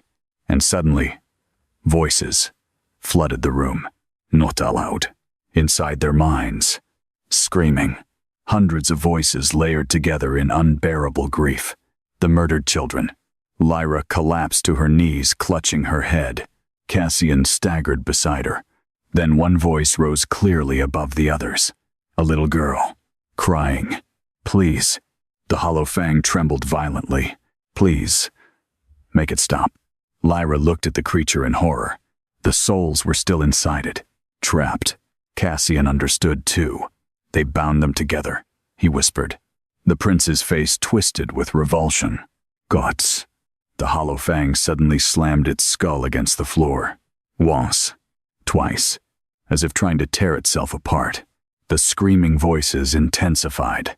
Lyra crawled forward instinctively despite fear. Wait. Cassian grabbed her arm instantly. It could kill you, but it's suffering. The prince stared at her. Then, at the monster smashing itself against ancient stone, because it could no longer bear the souls trapped within it. Something changed in Cassian then. A wall breaking. Not weakness. Compassion. He released her arm slowly. Lyra approached the hollow fang carefully. The creature froze immediately. Its monstrous body shook violently, beneath layers of black smoke and silver fire. Then Lyra saw it. Beneath the bone protrusions covering its neck, tiny silver bracelets fused into the flesh. Children's bracelets. She nearly broke apart right there. Oh gods. The hollow fang lowered its massive head before her. Not predator, not beast. A prisoner begging silently for release. Tears burned behind Lyra's eyes. She lifted one trembling hand toward the creature. Cassian stepped forward sharply. Lyra. The moment her fingers touched the hollow fang's skull, the chamber exploded with silver light. Memories tore through her mind violently. Children screaming. Moon priests chanting. Shah. Blood. Auric roaring somewhere far above, while the kingdom burned. Then, the final memory came. Veyron standing beside the altar. Young. Terrified. Crying. Please. The younger Veyron whispered to the priests. Please, stop this. But the priests ignored him, and the creature opened its eyes for the first time. The hollow fang had never been Veyron's creation. It had been the Moon Temple's, and House Thorn had helped cover it up. The vision shattered. Lyra collapsed, backward gasping. Cassian caught her instantly. What did you see? The temple, she whispered breathlessly. The priests created it. Cassian's expression darkened. Above them, another explosion rocked the palace. Dust rained from the ceiling. Then came Auric's roar. Not rage. Buying. The prince looked upward sharply. He's losing control. The chamber shook harder. Lyra felt it too. The Ash Wolf's power, flooding through the palace, like a storm breaking apart chains. If Auric fully transformed inside the capital, thousands could die. Cassian knew it. Lyra saw the terrible choice unfolding across his face. Save the kingdom, or save Auric. Then suddenly the hollow fang moved. Not toward them, toward the altar. The creature pressed its massive skull against the ancient black stone. Silver runes ignited instantly, and hidden beneath centuries of dust, words appeared carved into the altar surface. Cassian read them first. His face changed instantly. What? Lyra asked. The prince looked at her slowly, then whispered the sentence that made her blood run cold. This was never a prison chamber. Silence. The altar says. Cassian swallowed once. Only the last daughter may wake the king beneath ash. Lyra stared at him.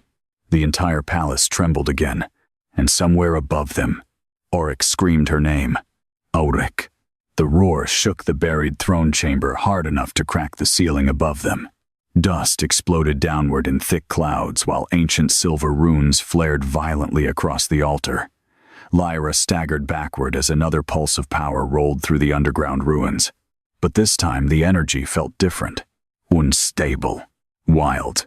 The Ash Wolf was losing control. Cassian looked upward sharply, every muscle in his body tense. Even the hollow fang reacted, raising its massive head toward the palace ceiling, as though sensing an approaching storm. Then came the screams. Not from the chamber. From above. Hundreds of voices. The capital. Lyra's blood turned cold. If Auric transforms fully, Cassian began, he'll destroy the city. Lyra finished softly. The prince looked furious at the truth of it, because neither of them blamed Auric anymore. Not completely. The first king had been imprisoned for centuries, while his descendants were hunted beneath stolen banners. His grief had been sharpened into madness, by betrayal after betrayal, until rage became the only thing keeping him alive. But understanding someone did not make them less dangerous. Another shock wave rattled the chamber. The hollow fang growled low in its throat. Cassian moved instantly. We're going up. Lyra grabbed his arm before he could turn away. Wait. He looked down at her sharply. The altar, she said breathlessly. It wasn't a prison. Cassian glanced toward the glowing black stone. His expression darkened. The chamber was built to wake Auric safely. He realized slowly. Not contain him. Lyra nodded. Then why imprison him here later? The prince already knew the answer. Because fear was easier than truth. The hollow fang suddenly slammed one massive claw against the altar. Silver light burst upward instantly. Then another hidden line of text appeared beneath the first. Cassian read it aloud quietly. Only blood freely given may calm the Ash Wolf. Silence swallowed the chamber. Lyra felt dread curl through her stomach. Cassian's expression hardened immediately. No, you know what it means. I said no. His voice cracked through the room like a command. The Hollow Fang watched both of them silently now, those terrible half-human eyes flickering beneath black smoke. Lyra looked at Cassian carefully. You think I'm going to die? The prince said nothing, which was answer enough. The palace shook again. Then came another howl, closer, raw with agony. Cassian shut his eyes briefly. When he opened them again, the control he wore like armor had finally begun breaking apart. You didn't hear him during the war, he said quietly. Lyra frowned faintly. What? The stories about Auric are incomplete. Cassian stared toward the trembling ceiling, but not entirely false. Another explosion thundered above. The prince continued anyway. When the Ash Wolf loses control, he stops distinguishing enemy from ally. Cold spread slowly through Lyra's chest. Cassian's jaw tightened. They say entire armies disappeared beneath his transformations during the Age of Ash. Forests burned silver for weeks afterward. His voice lowered. Children, too. The silence afterward hurt, because Lyra finally understood his fear. Cassian did not hate Auric. He feared what grief had turned him into. The Hollow Fang suddenly rose to its feet. Its enormous body trembled violently. Then, slowly, it lowered itself before Lyra again. Submission. But this time, Lyra understood. Not to her bloodline, to her choice. The trapped souls inside the creature recognized what was coming. Cassian saw it too. No. Lyra looked up at him. Cassian, you are not sacrificing yourself for this kingdom. The words came out harsher than intended. Emotion cracked beneath them. Lyra stared at him quietly. Then realization hit her softly. The prince was afraid. Not politically, personally. And somehow, that frightened him more. Another tremor split the chamber floor.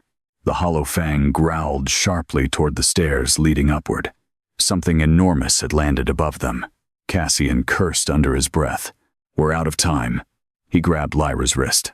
The connected silver marks beneath both their skin flared instantly at the contact. The reaction hit both of them hard. Cassian froze. So did Lyra. The bond surged violently between them now, raw instinct flooding through blood and wolf and ancient magic all at once. Not complete, but undeniable. The Hollow Fang lowered itself farther instantly. Acknowledgement. Cassian released her hand immediately, like a man burned alive. His breathing had changed. Rougher, unsteady. Lyra's pulse stumbled painfully. What is this? She whispered. Cassian looked furious with himself. With all respect, he muttered, this is the worst possible moment to discover it. Discover what? The prince looked at her, and for the first time since meeting him, all his defenses failed at once. The mate bond. Silence. The words seemed to echo through the ruined throne chamber. Lyra stared at him. No. Impossible. The prince looked equally horrified, because mate bonds among royal wolves were sacred. Rare. Ancien. And politically catastrophic, under current circumstances. You're wrong, Lyra whispered weakly. I wish I was. Another tremor exploded overhead. Stone collapsed across one side of the chamber. Then Auric's roar hit again, close enough now to shake the air from their lungs. Cassian immediately pulled Lyra behind him. The stairway above the chamber exploded inward. Silver fire burst through the darkness, and Auric fell into the throne chamber. Not fully transformed. Worse, half transformed. The Ash Wolf had surfaced beneath his skin. Massive black claws shredded the stone beneath his hands. Silver markings blazed across his body like molten cracks. His eyes had become completely inhuman now, glowing wolf-bright with barely restrained violence. Blood covered him. Not all of it his own. The Hollow Fang growled deeply. Auric's head snapped toward the creature instantly, then toward Lyra. The moment he saw her alive, relief crossed his monstrous expression so sharply it hurt to witness. But it lasted only seconds, because then he smelled Cassian's bond on her. Everything changed. The chamber darkened violently. Auric's wolf surged. Cassian stepped in front of Lyra instantly. Protective. Possessive. The ancient king went still, and Lyra suddenly realized the horrifying truth. Auric had not merely protected her, because she carried his bloodline. He had already decided she belonged to him to protect. And now, another wolf stood between them. "Move," Auric growled. Cassian drew his sword. "No." The hollow fangs snarled sharply. Silver fire erupted across the chamber walls. Lyra's heart pounded wildly. "Stop." Neither listened. Auric took one step forward. The palace shook. Cassian's wolf exploded outward in answer. The prince's eyes flashed silver, as ancient blood awakened fully beneath his skin for the first time. Not House Thorn blood. Auric's. The first king saw it immediately. Shock crossed his face. Then understanding. "You carry my line," Auric whispered. Cassian looked sick with rage. "My family murdered yours, and mixed with it afterward." The truth settled brutally between them. The hollow fang suddenly released a deep, mournful howl. The sound cut through the chamber like grief itself. Then something impossible happened. The trapped souls inside the creature emerged. On.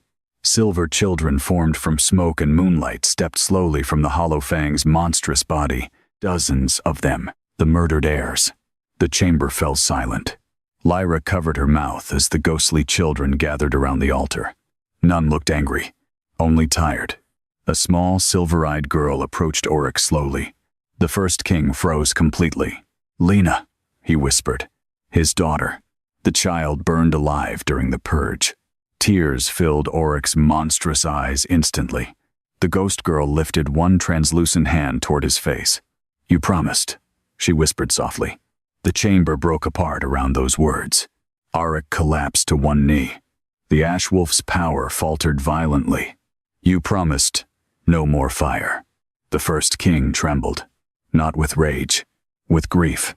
Lyra felt tears burn her own eyes, because suddenly Auric no longer looked like a legend or a monster, only a father who had failed to save his child.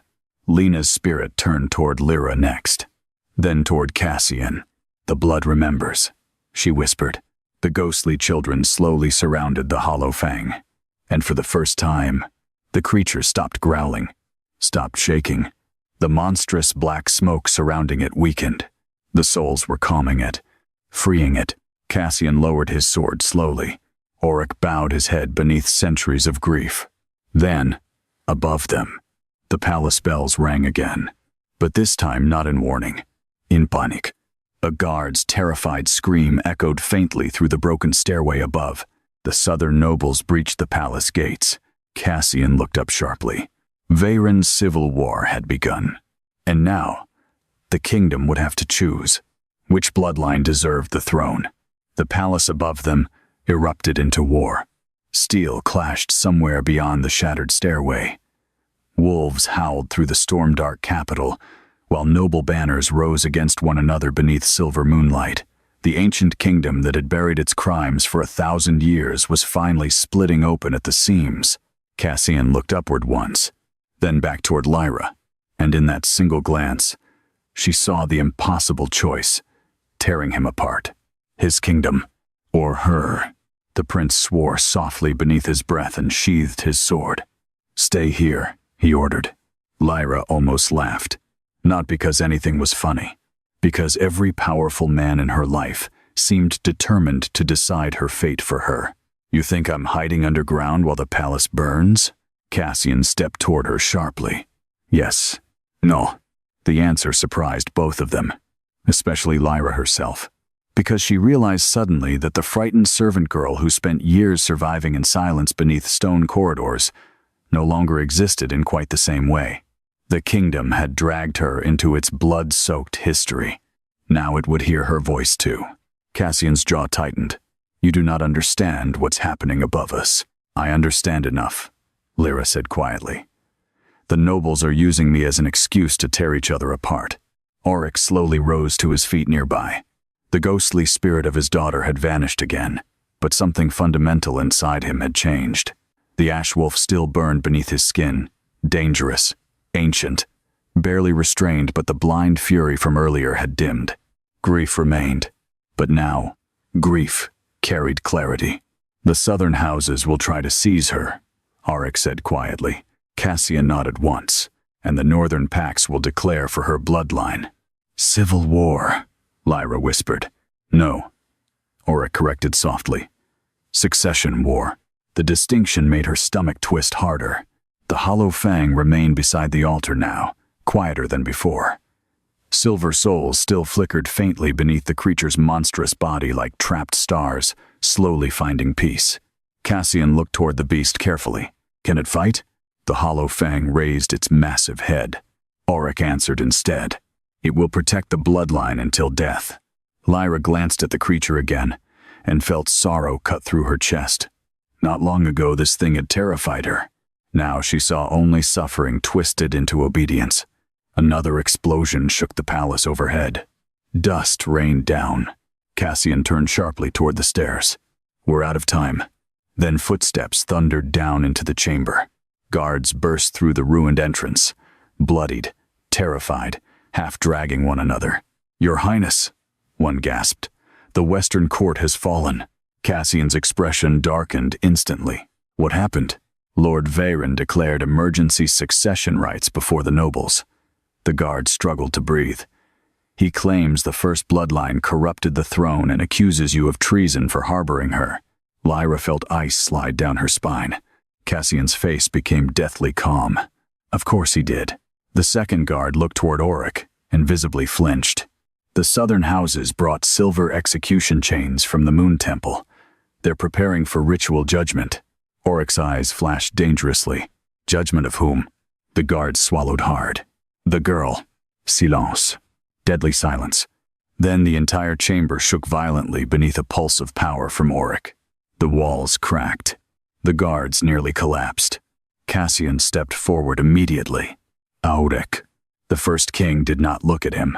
Silver fire spread slowly beneath his skin again. "They still chain children before courts," Auric whispered. Lyra suddenly understood what was happening.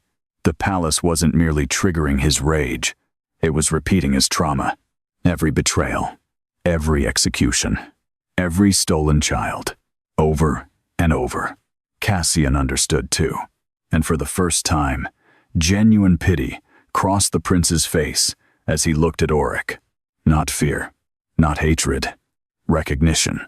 Because they were both heirs to the same monstrous legacy. Then, another voice echoed from above the stairs. Cold, familiar. "Bring her to the throne hall alive." "Lord Veyron." The guards froze instantly. Auric's wolf surged again. Cassian grabbed Lyra's wrist. "We move now." The throne hall had become a battlefield. By the time they reached the upper palace, the kingdom was already tearing itself apart beneath shattered banners and burning moonfire torches. Dead guards littered the western corridors. Noble wolves prowled through smoke-filled halls. Servants huddled behind overturned tables, while silver-armored soldiers fought beneath ancient statues of kings long dead. Lyra had spent her whole life invisible inside these corridors. Now, every eye turned toward her, some with awe, some with hatred, some with desperate hope. "Blood heir," someone whispered. The title spread instantly through the frightened crowd. Cassian kept one hand firmly around Lyra's wrist, while leading them through the chaos. Auric walked behind them like a shadow carved from ancient violence. No soldier dared approach while the ash wolf's silver gaze swept the halls. Then they entered the throne hall, and the kingdom stopped breathing. Hundreds of nobles filled the massive chamber beneath towering black banners.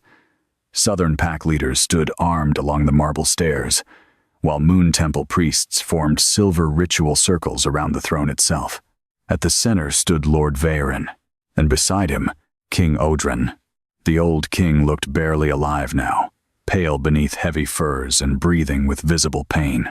But his eyes found Lyra instantly, not with fear, with shame. The throne hall doors slammed shut behind them. Silence spread slowly through the chamber. Then Veyron smiled faintly.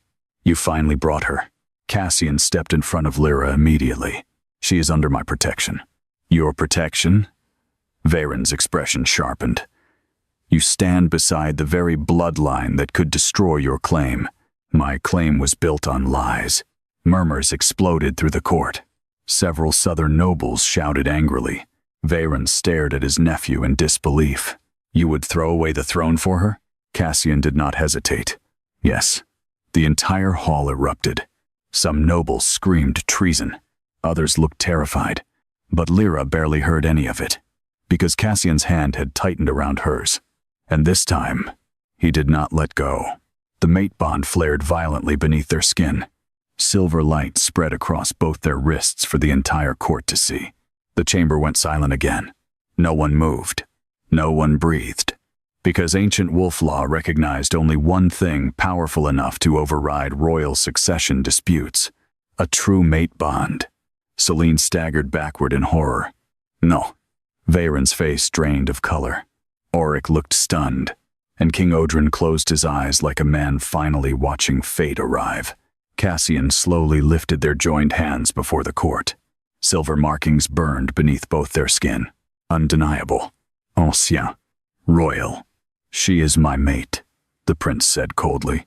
Chaos exploded through the throne hall. Southern nobles shouted for executions.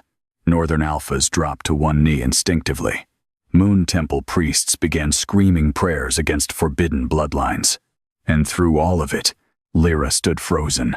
Because, after a lifetime spent unseen, an entire kingdom was finally looking directly at her. Then King Odrin suddenly rose from the throne. The hall fell silent, immediately. The dying king descended the marble steps slowly, every breath visibly painful. When he reached Lyra, he knelt. The crown slipped from his head onto the stone floor. Gasps tore through the court. Cassian stared in shock. Even Auric went completely still. King Odrin lowered his head before Lyra and whispered the words that shattered the kingdom forever. My family stole your blood's throne. Silence crashed through the hall. Then the old king looked up at the assembled court with tears in his eyes, and I was too weak to stop it. Veyron stepped forward sharply. Brother. No. For the first time, true authority entered Odrin's voice. Not strength. Truth. The purge happened, the king said hoarsely. The first bloodline survived, and House Thorn buried innocent children beneath this palace to preserve its crown. Horror spread across the nobles, because now the confession came from the throne itself. Veyron's face hardened into something desperate. You fool, he hissed. Then suddenly, he drew a hidden blade and lunged directly toward Lyra. Everything happened at once. Cassian moved. Awake Moodfesta. The throne hall exploded into silver fire as the ash wolf intercepted Veyron before the blade reached Lyra's throat. But Veyron had never intended to kill her. The royal uncle slammed the blade instead into the black marble beneath the throne. Ancient runes ignited instantly across the floor. Selene screamed in horror. No. The entire palace shook violently. The ritual circles surrounding the throne burst open one after another. And deep beneath the capital, something ancient answered. Auric's expression changed instantly. Real fear crossed his face again. Because Veyron had just activated the final Moon Temple ritual, the one designed long ago not to imprison the Ash Wolf, but to kill every surviving member of Auric's bloodline at once, including Lyra, including Cassian. The palace floor split open beneath the throne. Silver light exploded upward in blinding columns, swallowing the throne hall in violent moonfire. Nobles screamed and stumbled backward as ancient runes spread across the black marble like living veins. Lyra felt agony hit her instantly. Not physical pain. Blood pain. The silver mark beneath her skin ignited as though something invisible had hooked claws directly into her heart. She cried out and collapsed to her knees. Beside her, Cassian staggered violently. Blood spilled from his mouth onto the marble. The connected marks beneath both their skin blazed brighter. No, Selene whispered in horror. He activated the blood purge. Veyron backed away from the spreading runes, face pale but determined. I had no choice. Cassian slammed one hand against the floor, struggling to breathe. You're killing the entire royal line. Yes, Varen shouted. Before this kingdom destroys itself completely. The throne hall descended into chaos. Southern nobles fled toward the exits. Northern alphas drew weapons. Moon Temple priests screamed prayers as the palace itself trembled around them. And through it all, Lyra could hear another sound beneath the chaos. Children crying. The murdered heirs. Their souls trapped beneath the palace were waking again. Auric crossed the throne hall in a blur. His claws wrapped around Varen's throat before anyone could react. Silver fire erupted across the chamber walls. "You dare touch my blood again," the first king roared. Varen choked beneath the crushing grip but still managed to force the words out. "You think this ends with her alive?" His eyes darted toward Lyra. "The Pax will never stop hunting her. Then they die." The throne hall shook violently.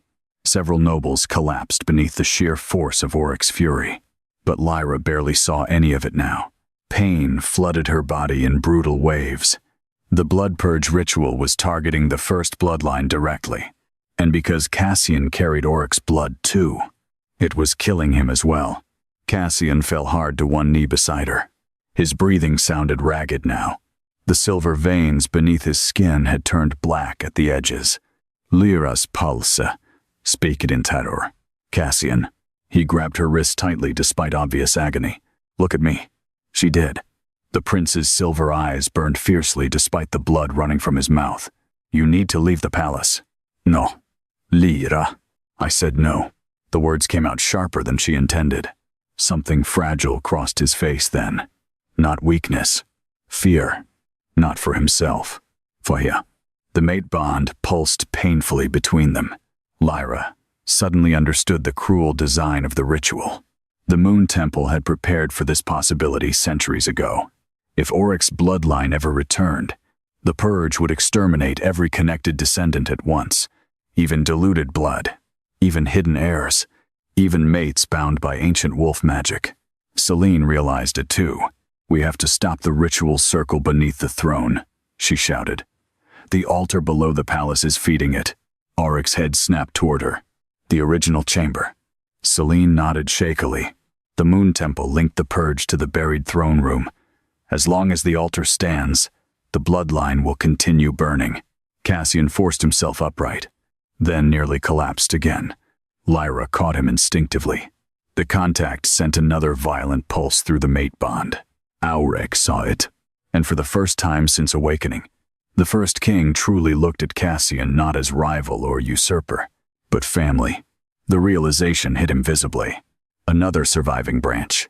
Another descendant. Not through stolen crowns. Through blood itself. Then the palace trembled harder. Cracks spread rapidly across the throne hall ceiling. The ritual was destabilizing the entire capital. Varen laughed weakly beneath Auric's grip. "Too late," he rasped. "The purge cannot be stopped now." Selene looked horrified. "He's right." Silence. Then slowly, Lyra stood. Pain nearly dropped her again immediately, but she forced herself upright anyway, because suddenly she understood something everyone else had missed. The altar beneath the palace had not originally been built as a prison. It had been built to wake Auric safely, to protect the bloodline. Only blood freely given may calm the ash wolf. The words returned sharply inside her mind. Not sacrifice. Acceptance. Choice. Lyra looked toward Auric, then toward Cassian, and finally, toward the shattered throne towering above the hall. "I can stop it," she whispered. Cassian's face changed instantly. "No." Auric looked at her sharply. "How?" "The ritual is using the throne to target your bloodline." Lyra's pulse hammered painfully. "Then the throne itself is the anchor." Selene's eyes widened slowly. "The crown throne." Lyra nodded. "The kingdom was built on stolen blood. The throne is tied to the purge." Understanding spread across Auric's face, piece by piece. Then horror followed immediately after. "You would destroy the throne." "Not a question." Lyra looked at the ancient black seat towering above the court. The stolen crown. The murdered children beneath it. The kingdom built atop lies and buried bones. "Yes," she whispered. The throne hall fell silent. because everyone understood what that meant. Destroy the throne, and House Thorn's rule officially ended. Cassian stepped toward her despite the ritual tearing through his blood. You don't know what it will cost. Lyra looked up at him quietly. Neither did he. That was the frightening part. The mate bond pulsed again between them, raw, painful, ancient. Cassian closed his eyes briefly, like a man losing a battle inside himself. Then finally, slowly, he nodded. The decision shattered the court. You cannot allow this. One southern noble screamed. The kingdom needs the throne. No, Cassian said quietly. Every eye turned toward him. The prince straightened despite blood running down his face. The kingdom needed the truth. Silence crashed through the hall. Then, Auric released Veyron violently onto the marble floor. The royal uncle coughed desperately, while staring upward at them with widening horror. Because now he understood something too. He had spent his entire life believing crowns created kings. But both Auric and Cassian were willingly surrendering power to protect her. And that kind of loyalty could not be controlled. The hollow fangs suddenly emerged from the shattered corridor behind the throne. Gasps tore through the nobles. The monstrous beast crossed the hall slowly before lowering itself beside Lyra. The ghostly souls inside it flickered brighter now. Waiting. Ready. Auric stepped beside Lyra next. Silver fire still burned beneath his skin, but his rage had transformed into something colder. Controlled. Open the path, he commanded. The hollow fang roared. The throne hall floor exploded apart beneath the ancient throne. A massive crack split downward into darkness, revealing the buried altar chamber beneath the palace. Silver moonfire erupted upward from the depths. The blood purge ritual intensified instantly. Cassian nearly collapsed again. Lyra caught him, his forehead pressed briefly against hers as he struggled to stay standing. Don't die, he whispered roughly. The words nearly shattered her, because after everything, the feared wolf prince still sounded less frightened of war than of losing her. Lyra touched his face carefully, and for the first time, Cassian leaned into it, just slightly. Enough. Then Auric's voice thundered across the throne hall. Move. The ceiling began collapsing. Stone rained downward as the palace finally started tearing itself apart around the awakening ritual. Nobles screamed and fled. Guards dragged the dying king towards safety. Veyron stared at the collapsing throne in horror as centuries of stolen rule literally cracked apart before his eyes. Then Lyra turned toward the abyss beneath the throne, toward the burning altar waiting below, and stepped forward. The heat beneath the throne was unbearable. Silver fire surged upward through the shattered abyss in violent waves, illuminating the collapsing throne hall with ghostly light. Lyra descended carefully across broken marble, while chunks of the palace ceiling crashed around her. Behind her, the kingdom screamed. Ahead of her, the buried altar waited. The deeper she descended, the louder the crying became. Not living voices. The trapped souls beneath the palace. Children, still mourning after 1,000 years. Cassian followed despite the ritual poisoning his blood with every step. His breathing had become rougher now, black veins spreading slowly beneath the silver markings on his skin. Auric noticed immediately. You should remain above. Cassian didn't even look at him. She goes nowhere alone. The answer silenced everyone. Even Auric, because the mate bond had changed something fundamental now. Not obsession. Choice. The prince who had spent his life serving the throne was willingly walking away from it. Fuhya. The hollow fang descended behind them next, massive claws tearing grooves through ancient stone, while the silver souls inside its body glowed brighter with every step toward the altar. Then they reached the chamber. The buried throne room no longer resembled ruins. It looked awake. Ancient runes blazed across every wall in burning silver circles. Moonfire spiraled upward from the black altar at the center of the chamber, connecting directly to the throne far above through columns of light. And around the altar, ghostly children stood watching silently. Dozens of them. The murdered heirs. Lyra's chest tightened painfully. Cassian looked sick. Auric stopped walking altogether, because among the spirits stood his daughter again, Lena. The little silver-eyed girl looked exactly as she had before the flames took her centuries ago. Not burned, not broken, just sad. The ancient king stared at her like a starving man, seeing water after endless desert. Then Lena spoke softly. "Father." Auric nearly fell to his knees. The ash wolf vanished from his expression completely in that moment. No monster remained. Only grief. "You should not still be here," he whispered. The child's spirit tilted her head slightly. "Neither should you." Silence wrapped around the chamber. Then the altar suddenly flared brighter. The blood purge intensified violently.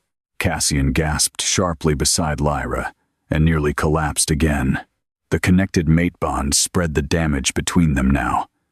Lyra felt it too, something inside their blood, trying to tear itself apart. Celine stumbled into the chamber behind them, face pale with terror. The ritual is accelerating. Cracks exploded across the walls. The buried throne room itself was beginning to fail. Lyra stepped toward the altar.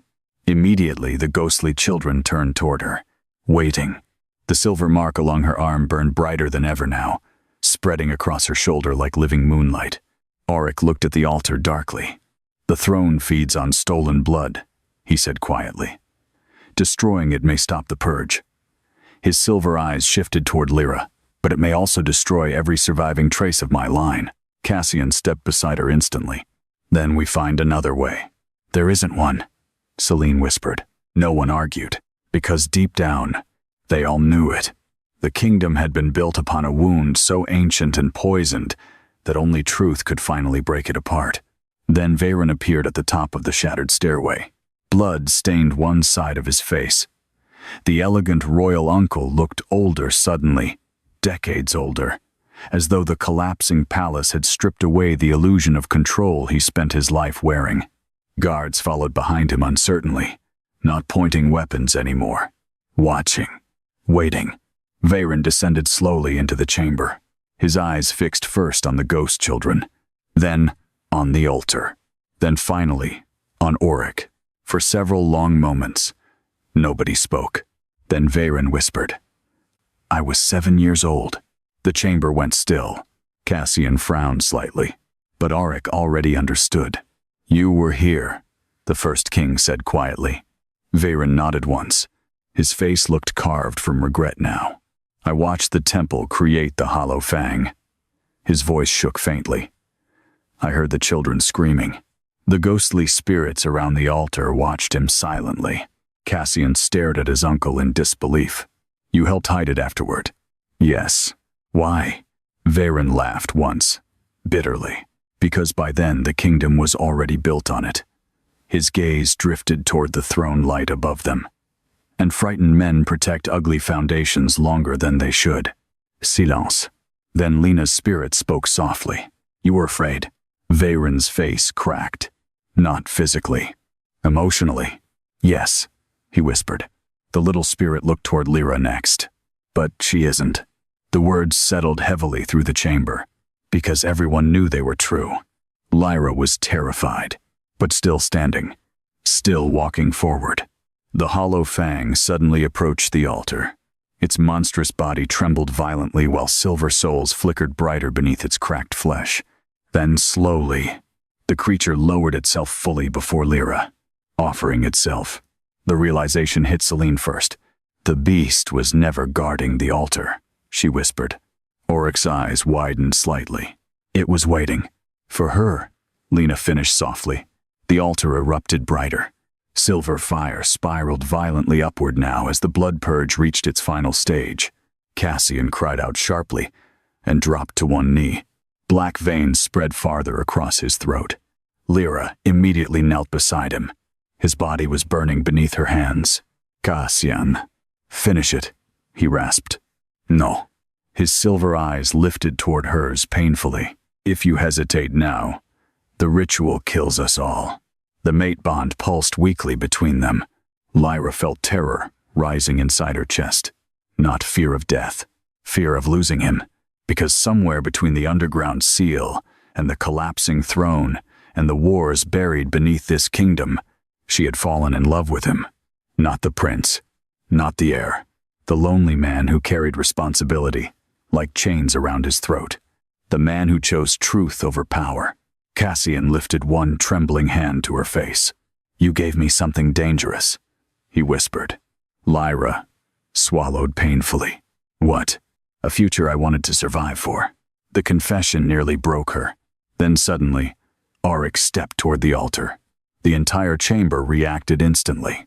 Silver runes ignited beneath his feet. The ghostly children looked up together, and Lena whispered, "Now." The hollow fang roared. Its body exploded into silver fire. Not destruction. Release. The trapped souls burst free from the creature in a storm of moonlight, circling upward through the chamber like stars finally escaping darkness. The monstrous shell collapsed beside the altar. Empty. At peace. Then, every spirit turned toward Lyra, waiting. The silver mark across her skin blazed hotter. The altar recognized her fully now. Last daughter. Blood heir. The one meant to choose. Auric looked at her quietly. "You owe this kingdom nothing." The words stunned her, because he meant them. He truly would let the world burn before forcing her sacrifice. Cassian tried to rise beside her despite the ritual destroying his blood. Lyra touched his face gently and made her decision. Not sacrifice. Choice. She stood slowly, then walked toward the altar.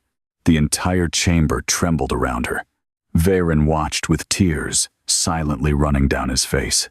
Selene dropped to her knees praying. Auric stood motionless beside the freed souls of his murdered children. And Cassian looked at her like she was carrying his entire heart into the fire. Lyra reached the black altar, placed one trembling hand against its surface, and spoke the words the kingdom should have spoken 1,000 years ago. No more stolen crowns. The altar cracked instantly. Silver light exploded across the chamber. The buried throne above them shattered. And throughout the entire capital, every banner bearing House Thorn's crest burst into silver flame. The kingdom screamed. Silver fire raced through the capital in burning rivers of moonlight, consuming every royal banner hanging from towers, barracks, noble estates, and temple gates. The crest of House Thorn, the black wolf beneath the stolen crown, disintegrated into ash before thousands of terrified eyes. Across the city, wolves dropped to their knees howling, not in pain, recognition. The old blood had awakened fully, and the throne had fallen. Beneath the palace, the altar chamber exploded, with light so bright, Lyra could no longer see. The crack spreading through the black stone widened violently beneath her hand.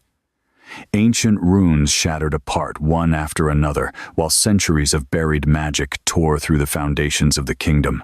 The blood purge screamed, not metaphorically. The ritual itself released a horrifying sound, as the stolen magic binding it together began collapsing. Cassian cried out behind her. Lyra turned instantly.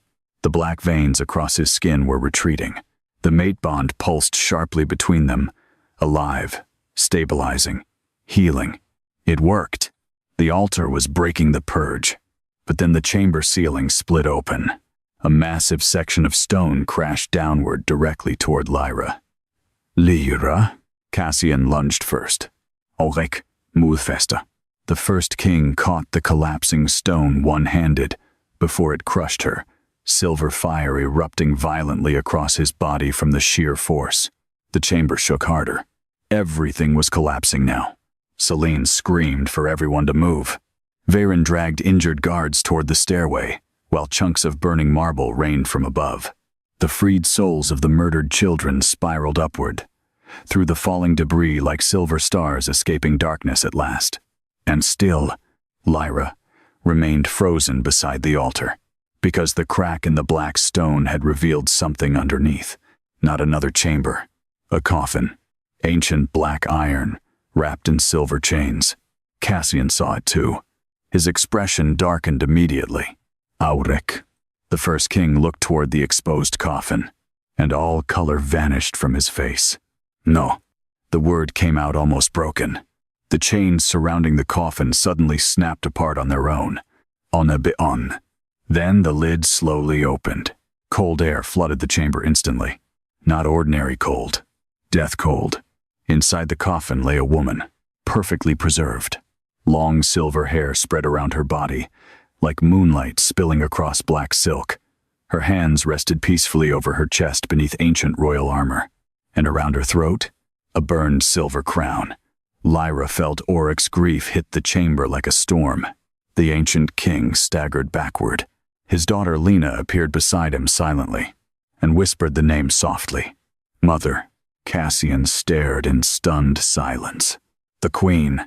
Oryx could not speak. Lyra suddenly understood the terrible truth. They had not merely imprisoned Oryx beneath the palace. They had entombed his dead mate beside him. The queen burned during the purge. The mother, who failed to save her child. Oryx dropped slowly to his knees beside the coffin. Everything monstrous about him vanished completely. No Ash, Wolf remained. Only a broken man finally seeing his family again after 1,000 years of grief. She hated the throne, he whispered faintly. The chamber trembled harder around them. She wanted forests. Oryx continued softly, eyes fixed on the dead queen's face. Quiet winters, a life away from courts. Lena's spirit rested one small hand against his shoulder. You stayed angry too long, the child whispered. Oryx shut his eyes, and for the first time in 1,000 years, the Ash Wolf wept. Not loudly, not violently. Silent tears sliding down a monster's face while kingdoms collapsed overhead. Lyra's chest hurt unbearably at the sight, because suddenly all the legends felt cruel. History remembered Oryx as destruction, but no story spoke of what had been done to him first. Then another violent tremor shattered the moment. The palace ceiling cracked open completely above them. Moonlight poured downward through collapsing stone. Cassian stepped toward Lyra quickly. We need to leave now. The buried chamber was dying. Without the throne's magic stabilizing the palace foundations, the entire lower structure was collapsing into itself. Varent shouted from the stairway. The upper halls are already falling. Celine looked around in horror. If we stay here, we die with it. But Oryx still knelt beside the coffin unmoving. Lena's spirit looked toward Lyra sadly. He won't leave her. Cassian cursed softly beneath his breath. Another explosion rocked the chamber. The stairway above partially collapsed. Time was running out. Lyra looked at Oryx, then at the queen lying peacefully inside the broken coffin, and suddenly she understood something important. The first king had never truly wanted revenge. He wanted his family back, but grief had twisted that desire into rage for so long that he forgot the difference. Lyra stepped carefully toward him. Oryx. He didn't respond. The ancient king stared at the dead queen with hollow silver eyes. I failed them, he whispered. The words nearly shattered her. No, Lyra said softly. Oryx laughed once bitterly. My kingdom burned. My daughter died. My bloodline was hunted to near extinction. His voice cracked. What exactly would you call failure? Lyra knelt beside him carefully, and for the first time, she touched him willingly, not because of blood, not because of destiny, compassion. Oryx went still beneath her hand against his shoulder. You survived, Lyra whispered, and after everything they did to you, you still stopped yourself from burning this kingdom alive. Silence. Then slowly, Oryx looked at her. Real emotion crossed his face then. Not rage, not grief. Wonder. As though he could not understand how someone descended from so much suffering still chose kindness. Lyra smiled sadly. You kept your promise after all. The words destroyed him completely. Oryx bowed his head sharply, as another wave of silent grief shook through him. Lena's spirit smiled faintly beside the coffin. Then the little girl slowly began fading into silver light. Oryx looked up instantly. No. The child's spirit touched his face gently. We're tired, Father. The freed souls around the chamber glowed brighter now. Leaving. Moving on. The queen's body slowly dissolved into silver moonlight beside them too. Not death. Release.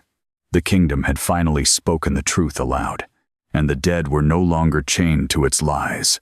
Oryx reached desperately toward them both, but Lena only smiled sadly.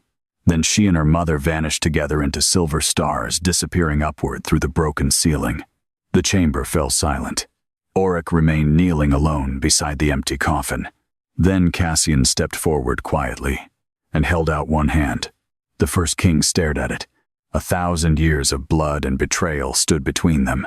Yet the prince still offered help. Not as king, not as heir. Family. Auric looked at Cassian for a long moment, then finally accepted the hand. Together they rose. The collapsing chamber groaned around them. Lyra felt the mate bond pulse warmly beside Cassian, now alive, steady, no longer poisoned by the blood purge. The prince immediately moved beside her afterward, close enough that his shoulder brushed hers protectively, not possessive. Certain. Above them, the palace continued collapsing into chaos. But beneath the ruin, something new had begun. Then suddenly the chamber shook with one final violent crack. The entire ceiling gave way. Cassian grabbed Lyra instantly. Auric seized Veyron before the royal uncle could fall beneath the debris. And all of them ran for the stairway as the buried throne room collapsed forever behind them. By dawn, the palace of House Thorn was half ruins. Smoke drifted across the capital, beneath a pale silver sunrise, while shattered towers leaned against the winter sky like broken teeth. Wolves prowled silently through ash-covered streets. Nobles who once ruled with absolute certainty now stood trembling outside. Burned estates, waiting to discover which laws still existed. Because overnight, an entire kingdom had lost its throne. Lyra stood on the highest surviving balcony, overlooking the capital as cold morning wind swept through her hair. Below her, thousands filled the palace courtyard. Northern alphas, southern nobles, temple priests, servants, soldiers, all waiting. No one shouted anymore.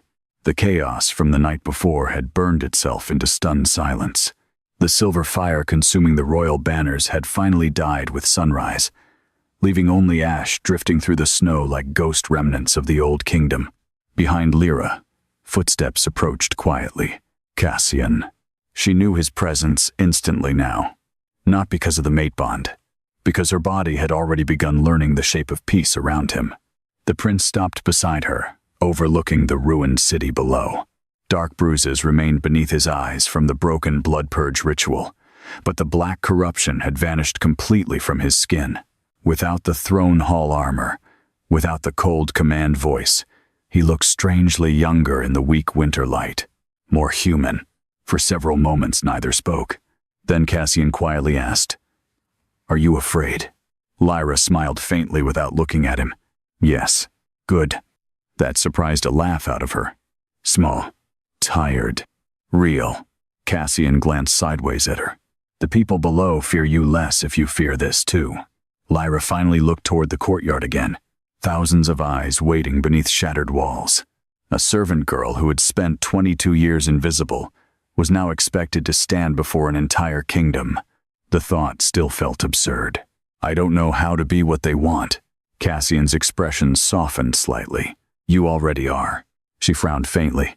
"How?" "You didn't ask for power." The answer settled quietly between them. Then footsteps sounded behind them again, heavier this time. Ancien. Auric emerged from the ruined corridor dressed no longer as the monstrous ash-wolf of legend, but as something far more dangerous. A king, at peace with grief. The silver fire beneath his skin had dimmed. His long hair remained loose around dark armor scarred by centuries underground. Without rage twisting his presence anymore, the terrifying weight around him had changed. Not gone. Controlled. But there was exhaustion in him now too. Soul-deep exhaustion. Veyron followed several steps behind. No guards accompanied him anymore. No authority remained around the royal uncle. Only regret. Cassian's posture stiffened immediately when Veyron appeared. Auric noticed. "He won't run," the first king said quietly. Veyron laughed once bitterly. "There's nowhere left to run." Silence followed. Then Veyron looked toward Lyra. Not as threat. Not as political danger. As consequence.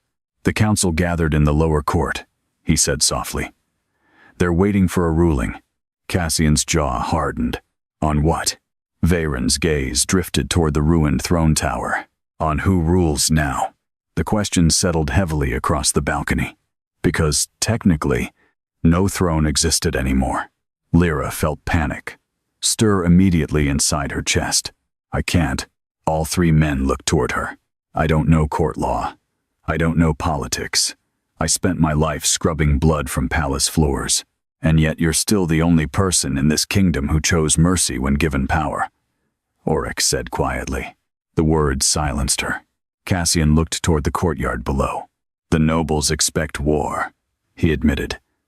Half of them assume Oryx will reclaim the throne by force. Oryx's expression darkened faintly.